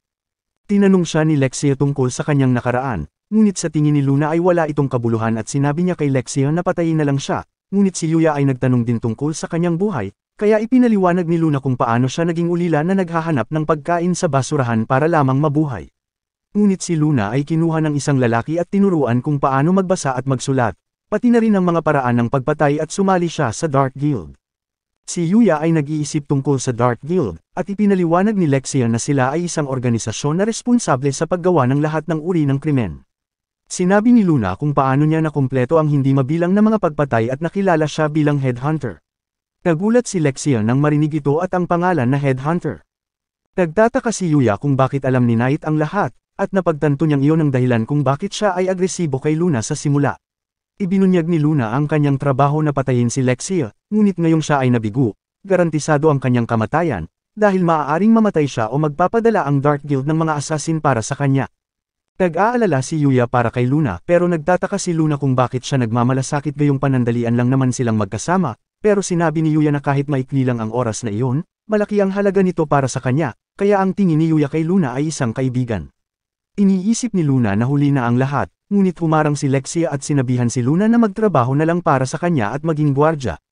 Nagtataka si Luna sa sinasabi ni Lexia, at ipinaliwanag ni Lexia na dahil sila lang ni Yuya ang nakakaalam tungkol sa pagtatangkang pagpatay, maaari nila itong itago at kung si Luna ang nagbabantay kay Lexia, mas mahirap para sa Dark Guild na makuha si Luna. Iniisip ni Luna na si Lexia ay isang baliw na sinasabing siya ay isang kriminal. Iniisip ang lahat ng mga taong kanyang napatay at ang kanyang mga kamay ay may bahid ng dugo. Gayunpaman, sinabi sa kanya ni Lexia na mayroon siyang magagandang kamay na nagtataka kung paano ito naging malambot at sinabi ni Luna na ito ay dahil sa paliguan ni Yuya. Patuloy na tumatanggi si Luna, ngunit sinabihan siya ni Lexia na dahil siya ay nabigo, kailangan niyang sundin ang mga utos ni Lexia at walang pagpipilian si Luna kundi tanggapin ang trabaho. Samantala, makikita si Owen habang siya at ang kanyang mga kabalyero ay tumatakbo palayo sa mga goblin. Ang kanyang mga tauhan ay hindi maaaring magpatuloy, kaya sila ay napilitang umatras at pinaubaya ang proteksyon ni Lexia kay Yuya. Hindi makapaniwala si Luna sa mga nangyari sa pag-aakalang si Lexia ay isang tyrant, ngunit bilang kanyang unang utos, hinihiling niyang marinig ang higit patungkol sa paliguan ni Yuya.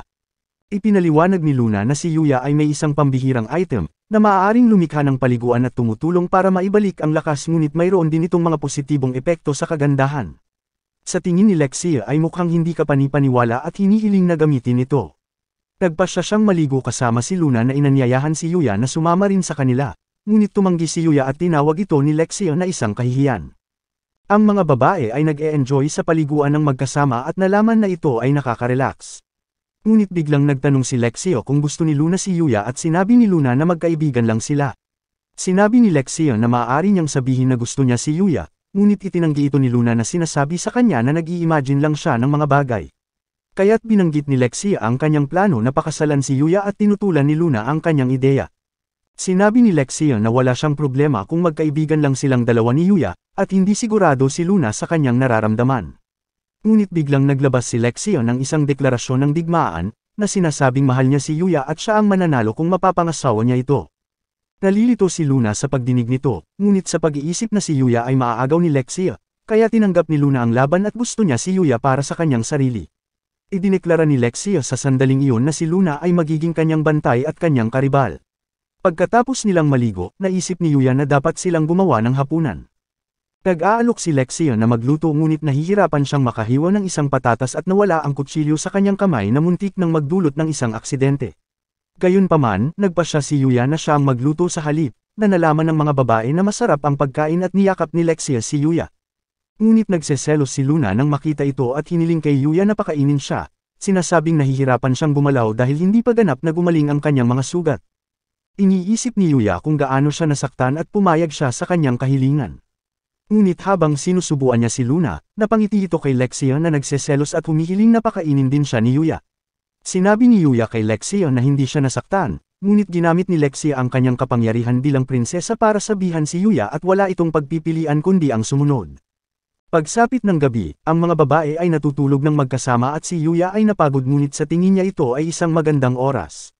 Kinabukasan, muli silang nagkita ni Owen na kasama ang kanyang mga kabalyero at humingi ng tawad si Yuya sa pag-iwan sa kanya. Nagtataka si Owen kung sino ang kasama ni Yuya at muli niyang ipinakilala si Knight. Pinasalamatan si Yuya ni Owen sa pagligtas kay Lexia noong nakaraang araw at nagtataka tungkol sa pagkakakilanlan ni Luna. Tahimik na ipinaliwanag ni Lexia kung paanong si Luna ay naging asasin na nagtangkang pumatay sa kanya, ngunit magtatrabaho na si Luna bilang bantay ni Lexia. Nagulat ang lahat nang marinig ito, at iniisip ni Luna kung gaano kadaling isiniwalat ni Lexia ang kanyang sikreto. Pinalibutan si Luna ng mga kabalyero ni Owen ngunit sinabihan sila ni Lexia na tumigil. Gayunpaman, tumanggi si Owen na sinasabing hindi mapagkakatiwalaan si Luna pero binanggit ni Lexia kung paano sila natulog ng magkasama at sa huli ay sumuko si Owen na sinasabing babantayan nila si Luna. Biglang nagsalita si Yuya, sinasabing hindi siya makakasama sa palasyo dahil sa dagdag na araw noong nasa bahay sila at wala na siyang oras para maglakbay. Iniisip na kailangan niyang bumalik sa paaralan, kaya't sinabihan siya ni Owen na bumisita sa tuwing magkakaroon siya ng pagkakataon at binanggit sa kanya na maaari niyang sundan ang kalsada patungo sa isang nayon, kung saan siya ay makakuha ng direksyon patungo sa kabisera. Nagpaalam si Lexia kay Yuya, sinabihan siyang bumisita sa lalong madaling panahon, ngunit biglang tumakbo si Luna pabalik at hinalikan si Yuya na pinasalamatan ito sa lahat ng kanyang nagawa. Napalunok si Lexia na hinihiling niyang bumalik upang mahalikan din niya si Yuya, ngunit nagkunwari si Owen na hindi siya narinig at nagpatuloy sa kanilang pag-alis. Iniisip ni Yuya ang halik at nagtataka kung gusto siya ni Luna, pagkatapos ay naligo siya para makapagpahinga. Bigla niyang napagtanto na may isang kakaibang nilalang at nakatanggap siya ng notification na nagsasabing na tame niya ito. Ang nilalang ay nalilito, ngunit nakita ito ni Yuya na katanggap-tanggap at iniisip ang tungkol sa pagsuri sa mga stats. Gayunpaman, nakita ni Yuya na ang kanyang appraisal skill ay nag-level up na nagpapahintulot kay Yuya na makita ang mga kasanayan na alam ng kakaibang nilalang. Nakita ni Yuya na mayroon itong skill na tinatawag na Holy Ground at nagtanong kung ano ang magagawa nito. Tumikha ang nilalang ng isang bilog na liwanag sa kanilang paligid at nagbibigay ito ng buff kay Yuya. Humanga si Yuya at nagpasya siyang tawagin ito sa pangalang Akatsuki. Pinaalalahanan siya ni Knight tungkol sa oras at mabilis na nagmadaling bumalik si Yuya sa paaralan. Sa kanilang klase, inanunsyo ni Sawada na magkakaroon sila ng kompetisyon sa laro, na ang mga resulta ay makakaapekto sa kanyang bonus, kaya sinabi niya sa kanila na gawin ang kanilang makakaya. Ang unang kaganapan ay soccer, at ang mga mag-aaral ay mahahati sa dalawang koponan. Si Yuya ay gumaganap bilang goalkeeper, dahil hindi niya alam ang mga patakaran.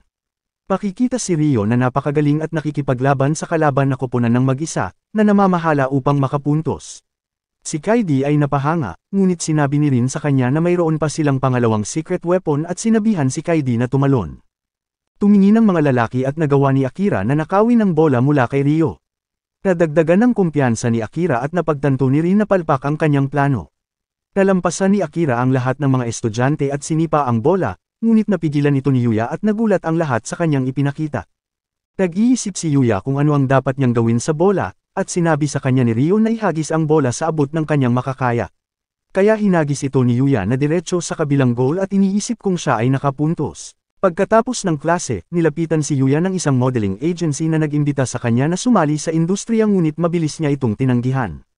Nagulat ang chief na hindi siya interesado, ngunit sinabi ni Yuya na nag-e-enjoy siya sa paaralan. Nagpakita si Miyo na sinusubukang pakiusapan si Yuya at ang kanyang mga kaibigan ay nabigla sa kung paano niya nakilala ang modelo. Ipinaliwanag ni Yuya na minsan niya itong nakatrabaho at ipinakita sa kanila ang cover ng isang paparating na magazine kung saan sila ay magkasama. Isang poster para sa kanilang sport competition ang biglang dumapo malapit sa kanila at hinabol ito ni Kaori.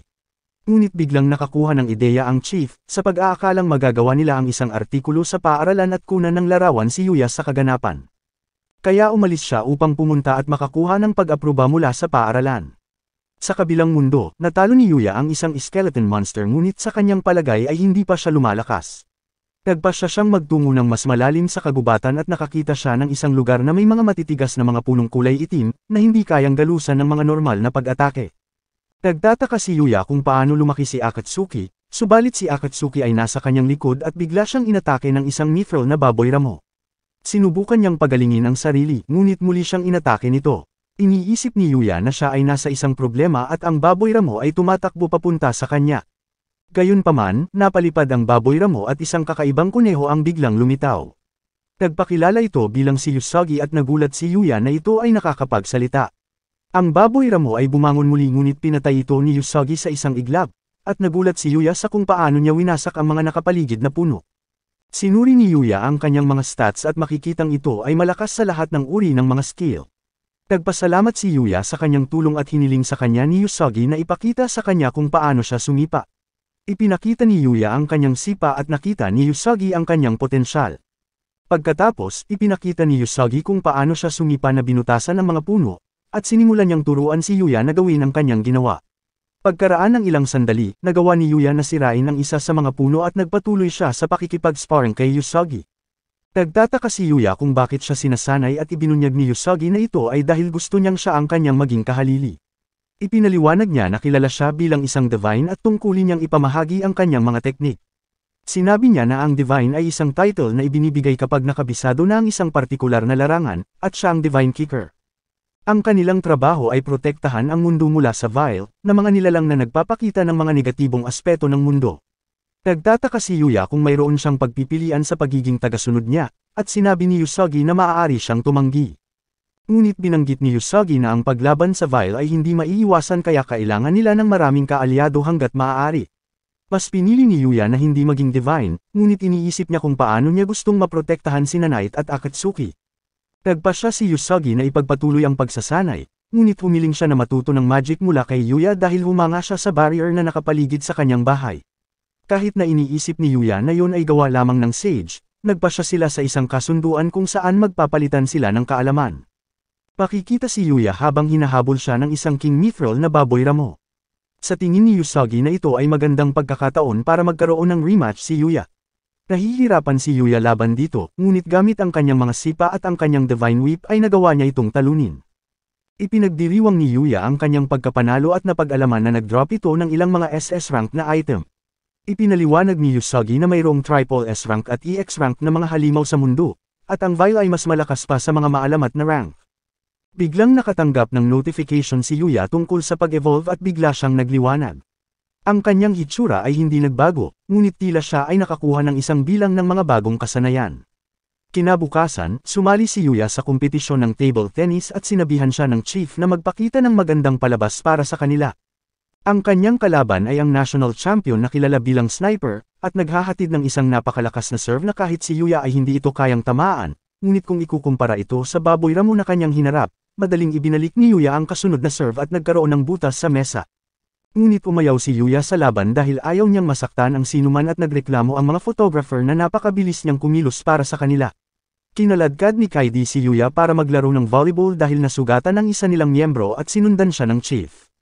Habang nagsisimula ang laban, nagulat ang lahat nang pumutok ang bola at tuluyang nawasak ang court. Agad na sumuko ang kalaban na koponan at nalaman ng chief na hindi sila nakakuha ng larawan muli dahil nagambala ang mga photographer. Inaaliw ni Kaidi si Yuya na nagsasabing sila ay nanalo at bigla silang nakarinig ng hiyawan. Nakita nila si Kaori at si Yuya ay nagtataka kung ano ang nangyayari. Makikita ang kanyang teammate na binubuhat at binalaan niya si Yuya na mag-ingat sa laro. Pinalitan ni Yuya ang kanyang pwesto sa tennis at sinabi sa kanya ng kanyang mga kalaban na kakailanganin din niya ng medikal na atensyon. Nagpatuloy ang laban at nag-serve si Kaori na muntik nang matamaan si Yuya na pumunta ang bola sa labas, at sinubukan ni Yuya na hikayatin si Kaori. Muling nag-serve si Kaori, ngunit sa pagkakataong ito ay inihagis niya ang kanyang racket at napagtanto ni Yuya na ang ibang estudyante ay talagang nasaktan ni Kaori. Sa pagpapatuloy, si Yuya ang pumalit na kinuha ang bawat puntos at binuhat niya ang laro. Sinubukan ni Kaori na tumulong ngunit sa huli ay itinapon niya muli ang kanyang racket at muntik ng madapa. Gayunpaman, nahawakan siya ni Yuya at sa wakas ay nakakuha na rin ng larawan ang chief. Sa pagtatapos ng araw, si Kaori ay naglalakad pa uwi kasama si Yuya, na nagpapasalamat sa kanya para sa lahat ng kanyang tulong. Gusto niyang ilibre si Yuya ng pagkain, ngunit sinabi ni Yuya na masaya na siyang kasama si Kaori kaya hindi na kailangang magpasalamat sa kanya, at sa halip ay hinalikan siya ni Kaori. Samantala, makikita si Usagi habang nakikipaglaban siya sa isa sa mga vial. Ipinagtanggol ni Usagi ang kanyang sarili at nagulat ang babae dahil hindi siya dapat gumagamit ng magic. Nagpasalamat si Usagi kay Yuya sa pagturo sa kanya at binago ng babae ang kanyang mga plano. Iniisip na si Yuya ay isang mas malaking banta, kaya umalis ang babae upang hanapin si Yuya at harapin.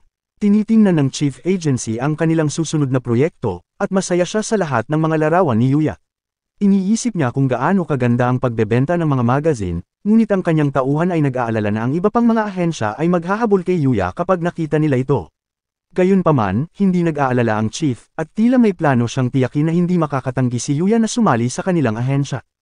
Pagbalik sa bahay, magkasamang nag-aaral si Kaori at Yuya. Nagpasalamat si Yuya kay Kaori sa pagtulong sa kanyang math, ngunit sinabi ni Kaori na wala itong problema, dahil tinuturuan din siya ni Yuya sa Ingles. Subalit, nagpasalamat si Yuya sa kanyang language comprehension skill na ginagawang madaling maunawaan ang Ingles. Sa isang pagbabalik tanaw, makikita ang dalawa na naglalakad pa uwi at nalamang malapit na ang kanilang mga pagsusulit. Nag-aalala si Yuya kung ano ang kanyang gagawin, at nagulat si Kaori na may hindi kayang gawin si Yuya, kaya siya ang nagmungkahi na maaari silang mag-aral ng magkasama. Nakilala niya si Akatsuki sa unang pagkakataon, at nakita niyang cute ang mga alaga ni Yuya habang natutulog. Hiniling ni Kaori na gamitin ang banyo, ngunit pagkatapos niyang umalis ay iniisip ni Yuya kung mahahanap niya ito. Napunta si Kaori sa harap ng pinto sa kabilang mundo at sinundan ito ni Yuya. Sinabi ni Kaori kay Yuya na naramdaman niyang tinatawag siya ng pinto. Ipinaliwanag ni Yuya na ang pinto ay kumukonekta sa kabilang mundo, at sinabi niya kay Kaori na subukang ipasok ang kanyang kamay sa pintuan. Ang kanyang kamay ay napahinto dahil sa barrier, at ipinaliwanag ni Yuya na tanging ang mga taong pinahihintulutan niya lang ang maaaring makapasok. Nagtataka si Kaori kung ano ang kabilang mundo, at ipinaliwanag ni Yuya na ito ay isang mundo ng mga halimaw at mahika, na ipinakita niya kung paano gumamit ng mahika. Namangha si Kaori, at ipinaliwanag ni Yuya na lahat ito ay dahil sa kabilang mundo, kung saan natutunan niya ang mga kasanayan na nagbigay daan sa kanya upang harapin ang mga masasamang tao na umatake sa paaralan, at iligtas ang lahat mula sa sunog sa department store.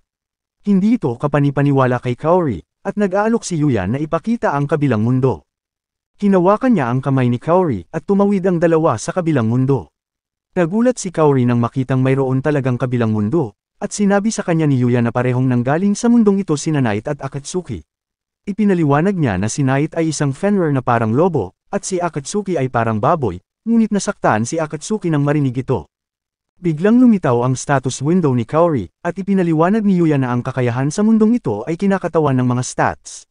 Nagulat si Yuya nang makitang mas mataas ang mga stats ni Kaori kaysa noong nagsimula pa lamang siya, na naaalala kung paano lamang siya nagkaroon ng isang puntos sa bawat stats.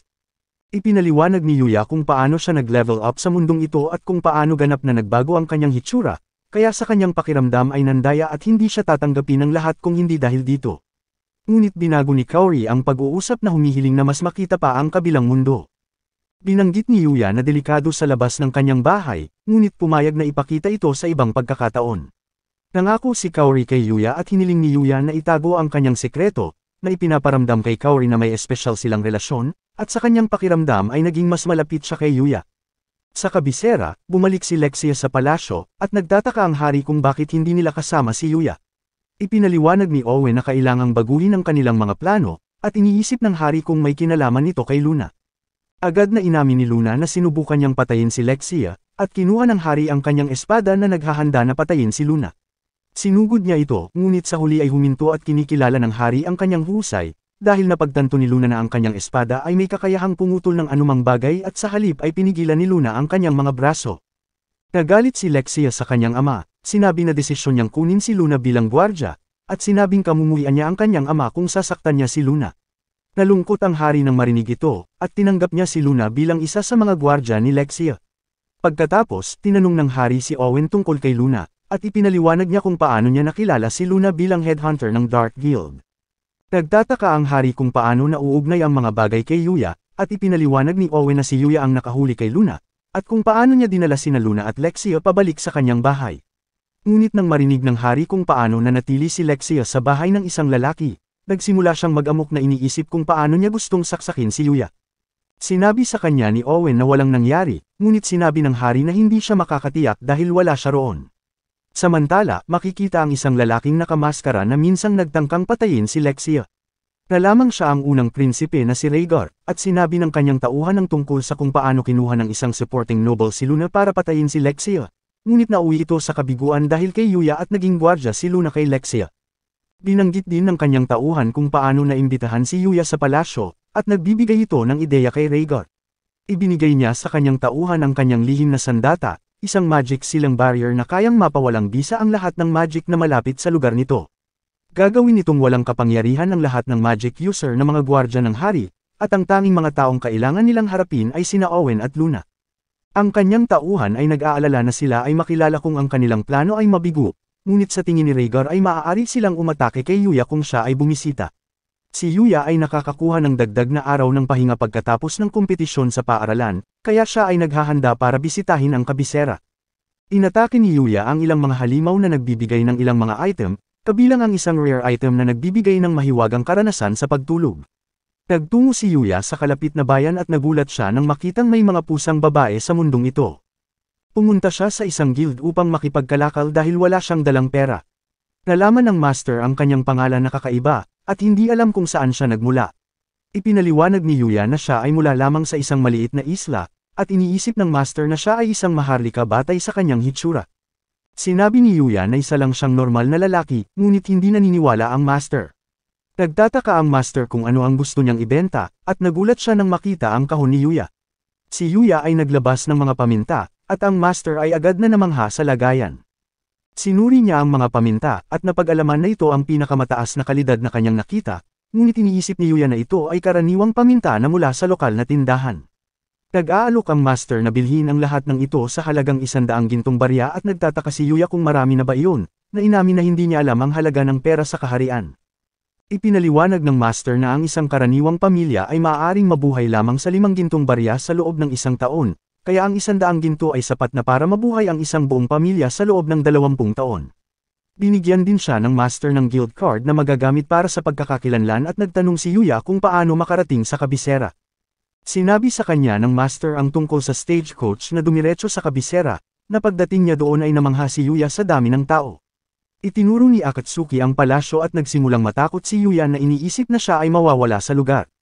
Tumungo siya sa palasyo at nagkita sila ni Owen.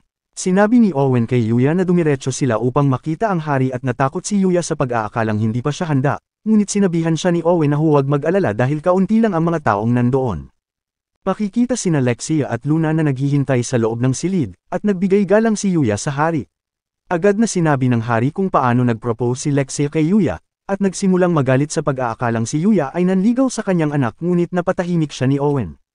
Hindi umanga ang hari dahil walang dalang regalo si Yuya para kay Lexia, kaya ipinakita ni Yuya ang kumot na kanyang nakuha mula sa tupa.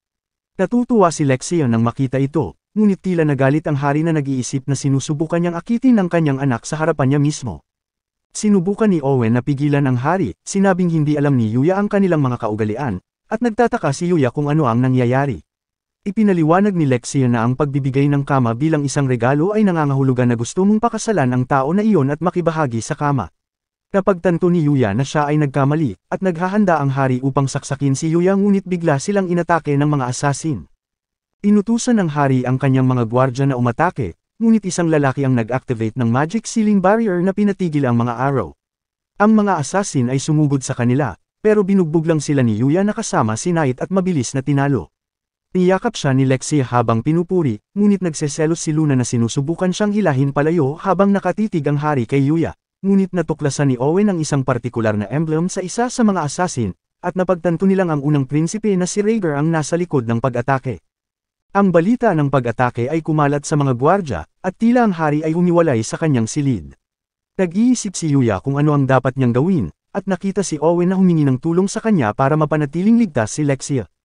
Kaya hinanap ni Yuya si Lexia na nag-aalangan na pumasok sa kanyang silid ngunit biglang lumabas si Lexia, at iminungkahi niyang maglibot sila sa kabisera dahil ito ang unang pagkakataon ni Yuya doon. Ipinaalam sa kanya ni Luna ang kanyang sitwasyon, ngunit dahilan ni Lexia kung magpadala pa ang kanyang kapatid ng mga asasin ay ibibigay niya ang sarili niyang lokasyon. Sumasang-ayon si Luna sa kanyang pagtatasa, ngunit alam niyang sinusubukan lang talagang lumabas ni Lexia.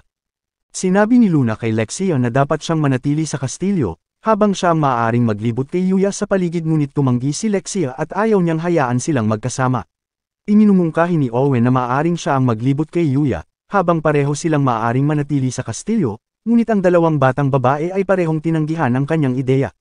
At sa huli, ang dalawang babae ang sumama kay Yuya habang si Owen ay nanunood mula sa malayo.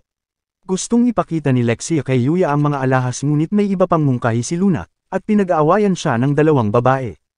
Nagdulot sila ng kaguluhan, at ang mga tao sa paligid ay nagsimulang tumingin sa kanila, sa pag-aakalang si Yuya ay tiyak na isang uri ng marangal na may kasamang dalawang maganda. Tumingin sila sa paligid ng lungsod, at tila interesado si Yuya sa Adventurers Guild. Binanggit niya kung paano siya nagrehistro sa Merchants Guild habang papunta siya sa kabisera. Iminungkahi ni Luna kay Yuya na dapat siyang magparehistro para sa Adventurers Guild dahil mas madalas siyang mag-hunting, na sinasabing magiging mas madali para sa kanya ang pangangalakal ng mga materyales ng halimaw, at maaari siyang kumita ng kaunting pera mula sa pagkuha ng mga quest. Nagpasya si Luna na magparehistro din, na gustong pumunta sa isang pakikipagsapalaran kasama si Yuya. Hindi gusto ni Lexia ang ideya, ngunit iminungkahi ni Luna na maaari rin siyang magparehistro. Nagrereklamo si Lexia tungkol sa kanilang pagsasama, ngunit sinabihan siya ni Luna na huwag mag-alala dahil malamang na masyadong busy si Yuya upang makipagsapalaran sa kanya. Nakilala nila ang clerk na si Amelia, na nag-abot sa kanila ng kanilang mga application form. Sinimulan nitong punan ni Yuya ngunit may tanong tungkol sa kung anong magic ang kanyang ginagamit. Iniisip niya kung paano sinabi sa kanya ng sage na ang karaniwang kaalaman tungkol sa magic ay hindi kasing advanced, kaya nagpasya siyang hindi niya dapat banggitin na magagamit niya ang lahat ng uri ng magic, pati na rin ang teleportation magic, kaya nilagay na lang niya ang hangin, apoy, at tubig. Ang susunod na tanong ay tungkol sa magic power, at ipinaliwanag ni Amelia na gumagamit sila ng crystal ball para sukatin ang magical energy ng isang tao. Nagtataka si Yuya kung bakit hindi na lang sila tumingin sa kanilang status window, ngunit ipinaliwanag ni Amelia na karamihan sa mga adventurer ay inilihim ang kanilang mga stats kaya ito ay upang matiyak na walang nagsisinungaling. Sinusukat ni Luna ang kanyang energy na ginagawang dilaw ang bola, ngunit nagkomento siyang hindi siya naging mahusay sa magic. Sumunod na sinukat ni Yuya ang kanyang energy, ngunit nagulat ang lahat nang nawasak ang bola. Naisip ni Amelia na maaaring ito ay isang pagkakamali, kaya nagpasya siyang muli itong subukan ngunit ang resulta ay pareho pa rin. Humingi ng tawad si Yuya na iniisip kung kailangan niyang magbayad, ngunit sinabi sa kanya ni Amelia na ayos lang. Tiningnan ni Amelia ang kanilang mga form, ngunit nabigla siya nang mabasa niyang maaaring gumamit si Yuya ng 3 iba't ibang uri ng magic. Nagtataka si Yuya kung may problema, at ipinaliwanag ni Amelia na ang kakayahang gumamit ng 3 uri ng mahika ay isang kwento lamang sa kaharian ng mga tao mula sa kanilang mga fairy tale. Iniisip ni Lexia na siya ay kamangha-mangha, at natutuwa lang si Yuya na hindi niya isinulat ang lahat ng iba pang mahika na kanyang magagamit. Inilalagay ni Amelia ang kanilang mga form sa isang makina, at gumagawa ito ng mga guild card. Ipinaliwanag ni Amelia na bilang mga bagong adventurer ay magsisimula sila bilang F-rank. Nagtataka si Yuya kung mayroong kailangang gawin para sa pagkumpleto ng mga quest, ngunit sinabi ni Amelia na malaya silang pumunta sa kahit saang lugar. Ngunit binalaan niya sila na para sa mga item gathering quest ay kailangan nilang mag-ingat na huwag mag-overharvest ng mga halaman para ito ay kayang lumaki muli. Sinuri ng grupo ang quest board, iniisip kung ano ang dapat nilang simulan ngunit biglang nilapitan si Yuya ng isang babaeng nagngangalang Glenda. Sinabi niya na gusto niyang makipagtambalan kay Yuya pagkatapos makitang nawasak ang crystal ball ngunit sinubukan siya ng mga batang babae na hilahin siya palayo, na sinasabi na siya ay nakainom ng sobra. Umalis ang babae, ngunit umaasa siyang makikita niyang muli si Yuya. Naisip ni Lexia na sumali sa guild, iniisip na kailangan niyang protektahan si Yuya mula sa ibang mga babae, ngunit sinabi sa kanya ni Luna na isipin ang tungkol kay Owen na nahihirapan na kontrolin siya. Tumungo sila sa bukid, at ang kanilang unang quest ay upang mangolekta ng ilang mga halamang gamot. Nagulat si Yuya sa kanyang discernment skill na nagbibigay sa kanya ng mga tagubilin sa pag-aani. Nahirapan si Luna na sinusubukang hindi masira ang mga ugat at natutuwa lang si Lexia na makalayo sa lahat. Iminungkahi ni Lexia ang isang kompetisyon nila ni Luna upang makita kung sino ang makakalap ng mas mahalagang mga halamang gamot, at ang mananalo ay maaaring makipag-date kay Yuya sa isang buong araw. Ngunit pinaalalahanan sila ni Owen na huwag mag-overharvest sa lugar. Umalis silang lahat para magsimulang maghanap at naiwan si Yuya na mag-isa. Nakahanap si Yuya ng manahilang plant at sinubukan ni Akatsuki na tulungan siya, ngunit ang kanyang nakitang halaman ay lubhang nakakalason. Bumalik ang mga batang babae dala ang kanilang mga halamang gamot, at sinimulan ni Yuya na suriin kung ano ang kanilang inani. Ngunit biglang dumating si Owen na nagmamadali na sinabing natuklasan nila ang lokasyon ng unang prinsipe, at humingi siya ng tulong kay Yuya. Naiwan sina Lexia at Luna upang bumalik sa kastilyo, habang sina Yuya at Owen ay nagtungo. Dumating sila sa isang abandonadong bahay, at sa tingin nila ay tila tahimik. Iminumungkahi ni Owen na ang prinsipe ay maaaring mahuli na ng mga naunang sundalo, ngunit sa pagpasok nila sa bahay upang tingnan ito, isang kutsilyo ang tumama sa isa sa mga sundalo. Natagpuan nila ang prinsipe na nagbabanta sa buhay ng isa sa mga gwardya, ngunit ipinadala ni Yuya si Knight na nagligtas sa lalaki. Hinarap siya ni Owen, sinabihan siyang sumuko, ngunit tumanggi ang prinsipe habang hinahampas niya sila. Bigla siyang nagbanta na tatapusin ang sarili niyang buhay, sa pag-aakalang wala siyang kwenta at hindi alam ni Owen ang gagawin, ngunit agad na lumapit si Yuya para pigilan ang prinsipe. Sinubukan siyang salakayin ng prinsipe, ngunit sa huli ay bumagsak siya sa lupa. Nagpasalamat si Owen kay Yuya sa kanyang tulong, at naghahanda silang kunin ang prinsipe, ngunit biglang may sumabog nang bumukas ang bahay. Ang prinsipe ay natuwa nang makita ang batang babae mula sa vial. Gayunpaman, sinuri ng batang babae ang sitwasyon at natukoy na nabigo ang prinsipe, kaya hindi na siya kailangan. Nagulat ang prinsipe nang marinig ito, sa pag-aakalang gusto niyang tulungan siyang maging hari, ngunit ibinunyag ng batang babae ang kanyang tunay na plano ay gamitin siya upang magsimula ng mga digmaan at pumatay ng maraming tao hanggat maaari. Napagtanto ng prinsipe na niloko siya, at naghahanda ang batang babae na tapusin ang kanyang buhay. Sinubukan siyang iligtas ni Owen ngunit bigla siyang napahinto ng isang palaso. Nagtataka si Yuya kung saan nanggaling ang palaso, ngunit nagsimulang umatake ang batang babae ng higit pang mga palaso. Nagtataka si Owen kung ano ang kanyang hinahangad, at ibinunyag ng batang babae na sinusubukan niyang lipulin ang lahat ng sangkatauhan. Ang mga kabalyero ay nakikipagpunyagi laban sa mga palaso, at tila ang batang babae ay may kakayahan din na malaman ang kanilang mga galaw. Naghahanda ang batang babae na tapusin sila, ngunit ginamit ni Yuya ang kanyang magic power para alisin ang lahat ng mga palaso. Nagpasalamat si Owen sa pagligtas sa kanilang buhay, at napagtanto ng batang babae na siya ang Yuya na kanyang hinahanap. Gusto niyang lumaban kay Yuya, ngunit napansin niyang naubos na niya ang kanyang kapangyarihan kaya nagpasya siyang umatras pansamantala. Ang prinsipe ay dinala, ngunit si Yuya ay naiwang nagtataka tungkol sa pagkakakilanlan ng batang babae. Si Rhaegar ay dinala sa harap ng hari, at tinanggal ng mga bantay ang kanyang maskara at damit na inihayag ang kanyang katawan na nababalot ng mga galos. Nahihirapang tingnan siya ni Lexia, at nalaman na si Lexia talaga ang may pananagutan sa kanyang mga pinsala dahil minsang nawalan siya ng kontrol sa kanyang magic, at siya ay nahuli dito. Sa kalaunan ay nabaliw ang prinsipe pagkatapos matamaan ng magical energy ni Lexia at nagkaroon siya ng pagnanasa para sa pagkawasak, at ang tanging paraan upang pigilan ang pagnanasa ay ang magdulot ng higit pang pinsala sa kanyang katawan. Sinisisi niya ang hari sa hindi pagtulong sa kanya, at hiniwalay siya sa publiko dahil hindi na siya karapat-dapat na maging unang prinsipe.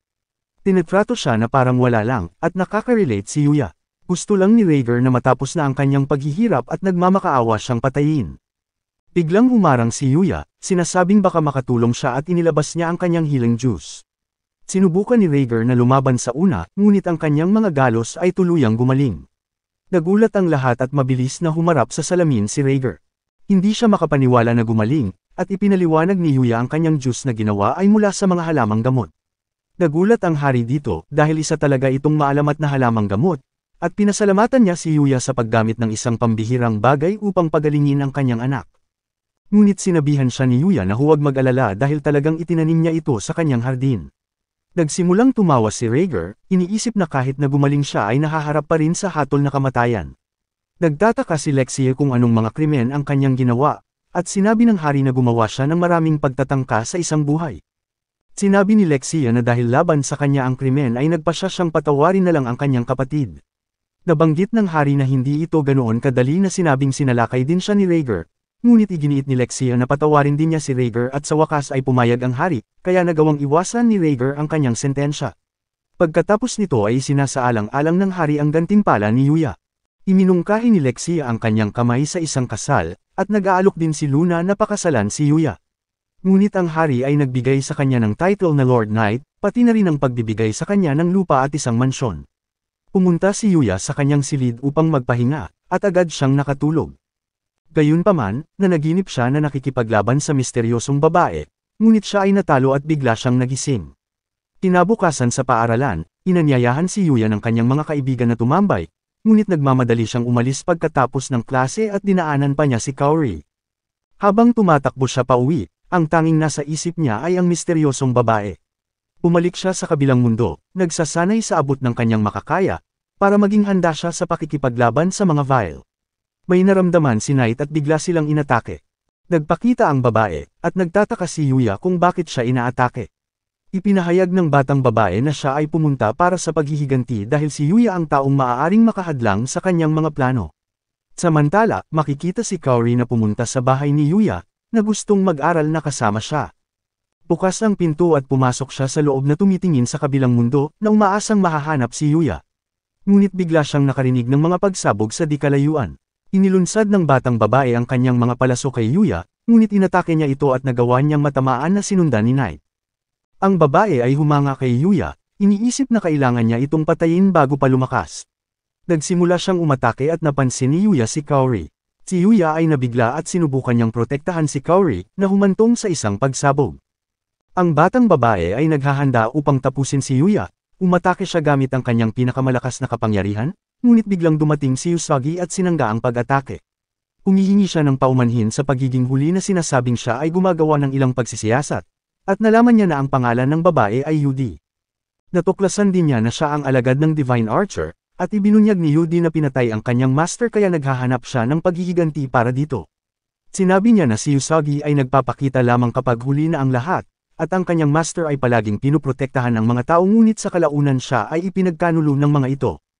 Sinabi ni Usagi na trabaho nila bilang mga Divine ang lumaban sa mga Vile. At sinabi niya na ang paggamit ng kanilang divine skills para sirain ang mundo ay labag sa kasunduan na mayroon sila sa planeta, ngunit sinabi ni Yudi na minana lamang niya ang divine skills mula sa kanyang master, at hindi kailanman kinuha ang title bilang isang divine kaya hindi siya kasali sa kasunduan. Patuloy silang lumalaban at ginaya ni Yuya ang galaw na ginamit ni Usagi upang iligtas siya na lumikha ng isang pambungad at sinipa siya ni Usagi. Tumanggi siyang sumuko sa kanyang paghihiganti na nakikita ang mga tao bilang walang halaga at sinimulan niyang gamitin ang kapangyarihan ng Vile. Napasigaw siya at halos hindi na makayanan ni Yuya dahil sa lakas ng kapangyarihan. Inatake niya si Usagi at naglaban ang dalawa na tinamaan si Usagi at mukhang masama ang mga bagay, ngunit biglang tumakbo si Akatsuki patungo sa laban na inactivate ang kanyang skill na Holy Ground, at inalis nito ang kapangyarihan ni Yudi na nagbibigay ng pagkakataon kay Yuya na umatake. Pinanggit ni Usagi na bukod sa Divine, mayroon ding mga Holy Beast na pwedeng lumaban sa mga Vile, at si Akatsuki ay tila isa sa kanila. Sinabi niya na hindi na dapat muling magamit ni Yudi ang kanyang Vile na kapangyarihan, kaya nagpasya siyang ipaubaya ito kay Yuya. Nagmamadaling lumapit si Kaori, ngunit biglang may halimaw sa kanyang likod. Tinapos ito ni Yuya sa isang atake at si Kaori ay nabigla. Ipinaliwanag ni Yuya na ganito ang buhay niya sa mundong ito. Iniisip niya kung natatakot ba si Kaori na makita siyang pumapatay sa kanyang harapan. Inaamin ni Yuya na nag-level up siya sa mundong ito, iniisip na siya ay isang cheater, at hindi siya magugustuhan ni Kaori kung hindi dahil dito. Ngunit sinabi ni Kaori na hindi iyon totoo, na sinasabing hindi siya nagbago mula noong unang beses na nailigtas ang kanyang buhay, nabanggit na palagi siyang mabait at nagustuhan siya nito simula pa noong una nilang pagkikita. Dito na nagtatapos, maraming salamat sa panunood hanggang dulo. Mag-subscribe para sa higit pang mga video tulad nito.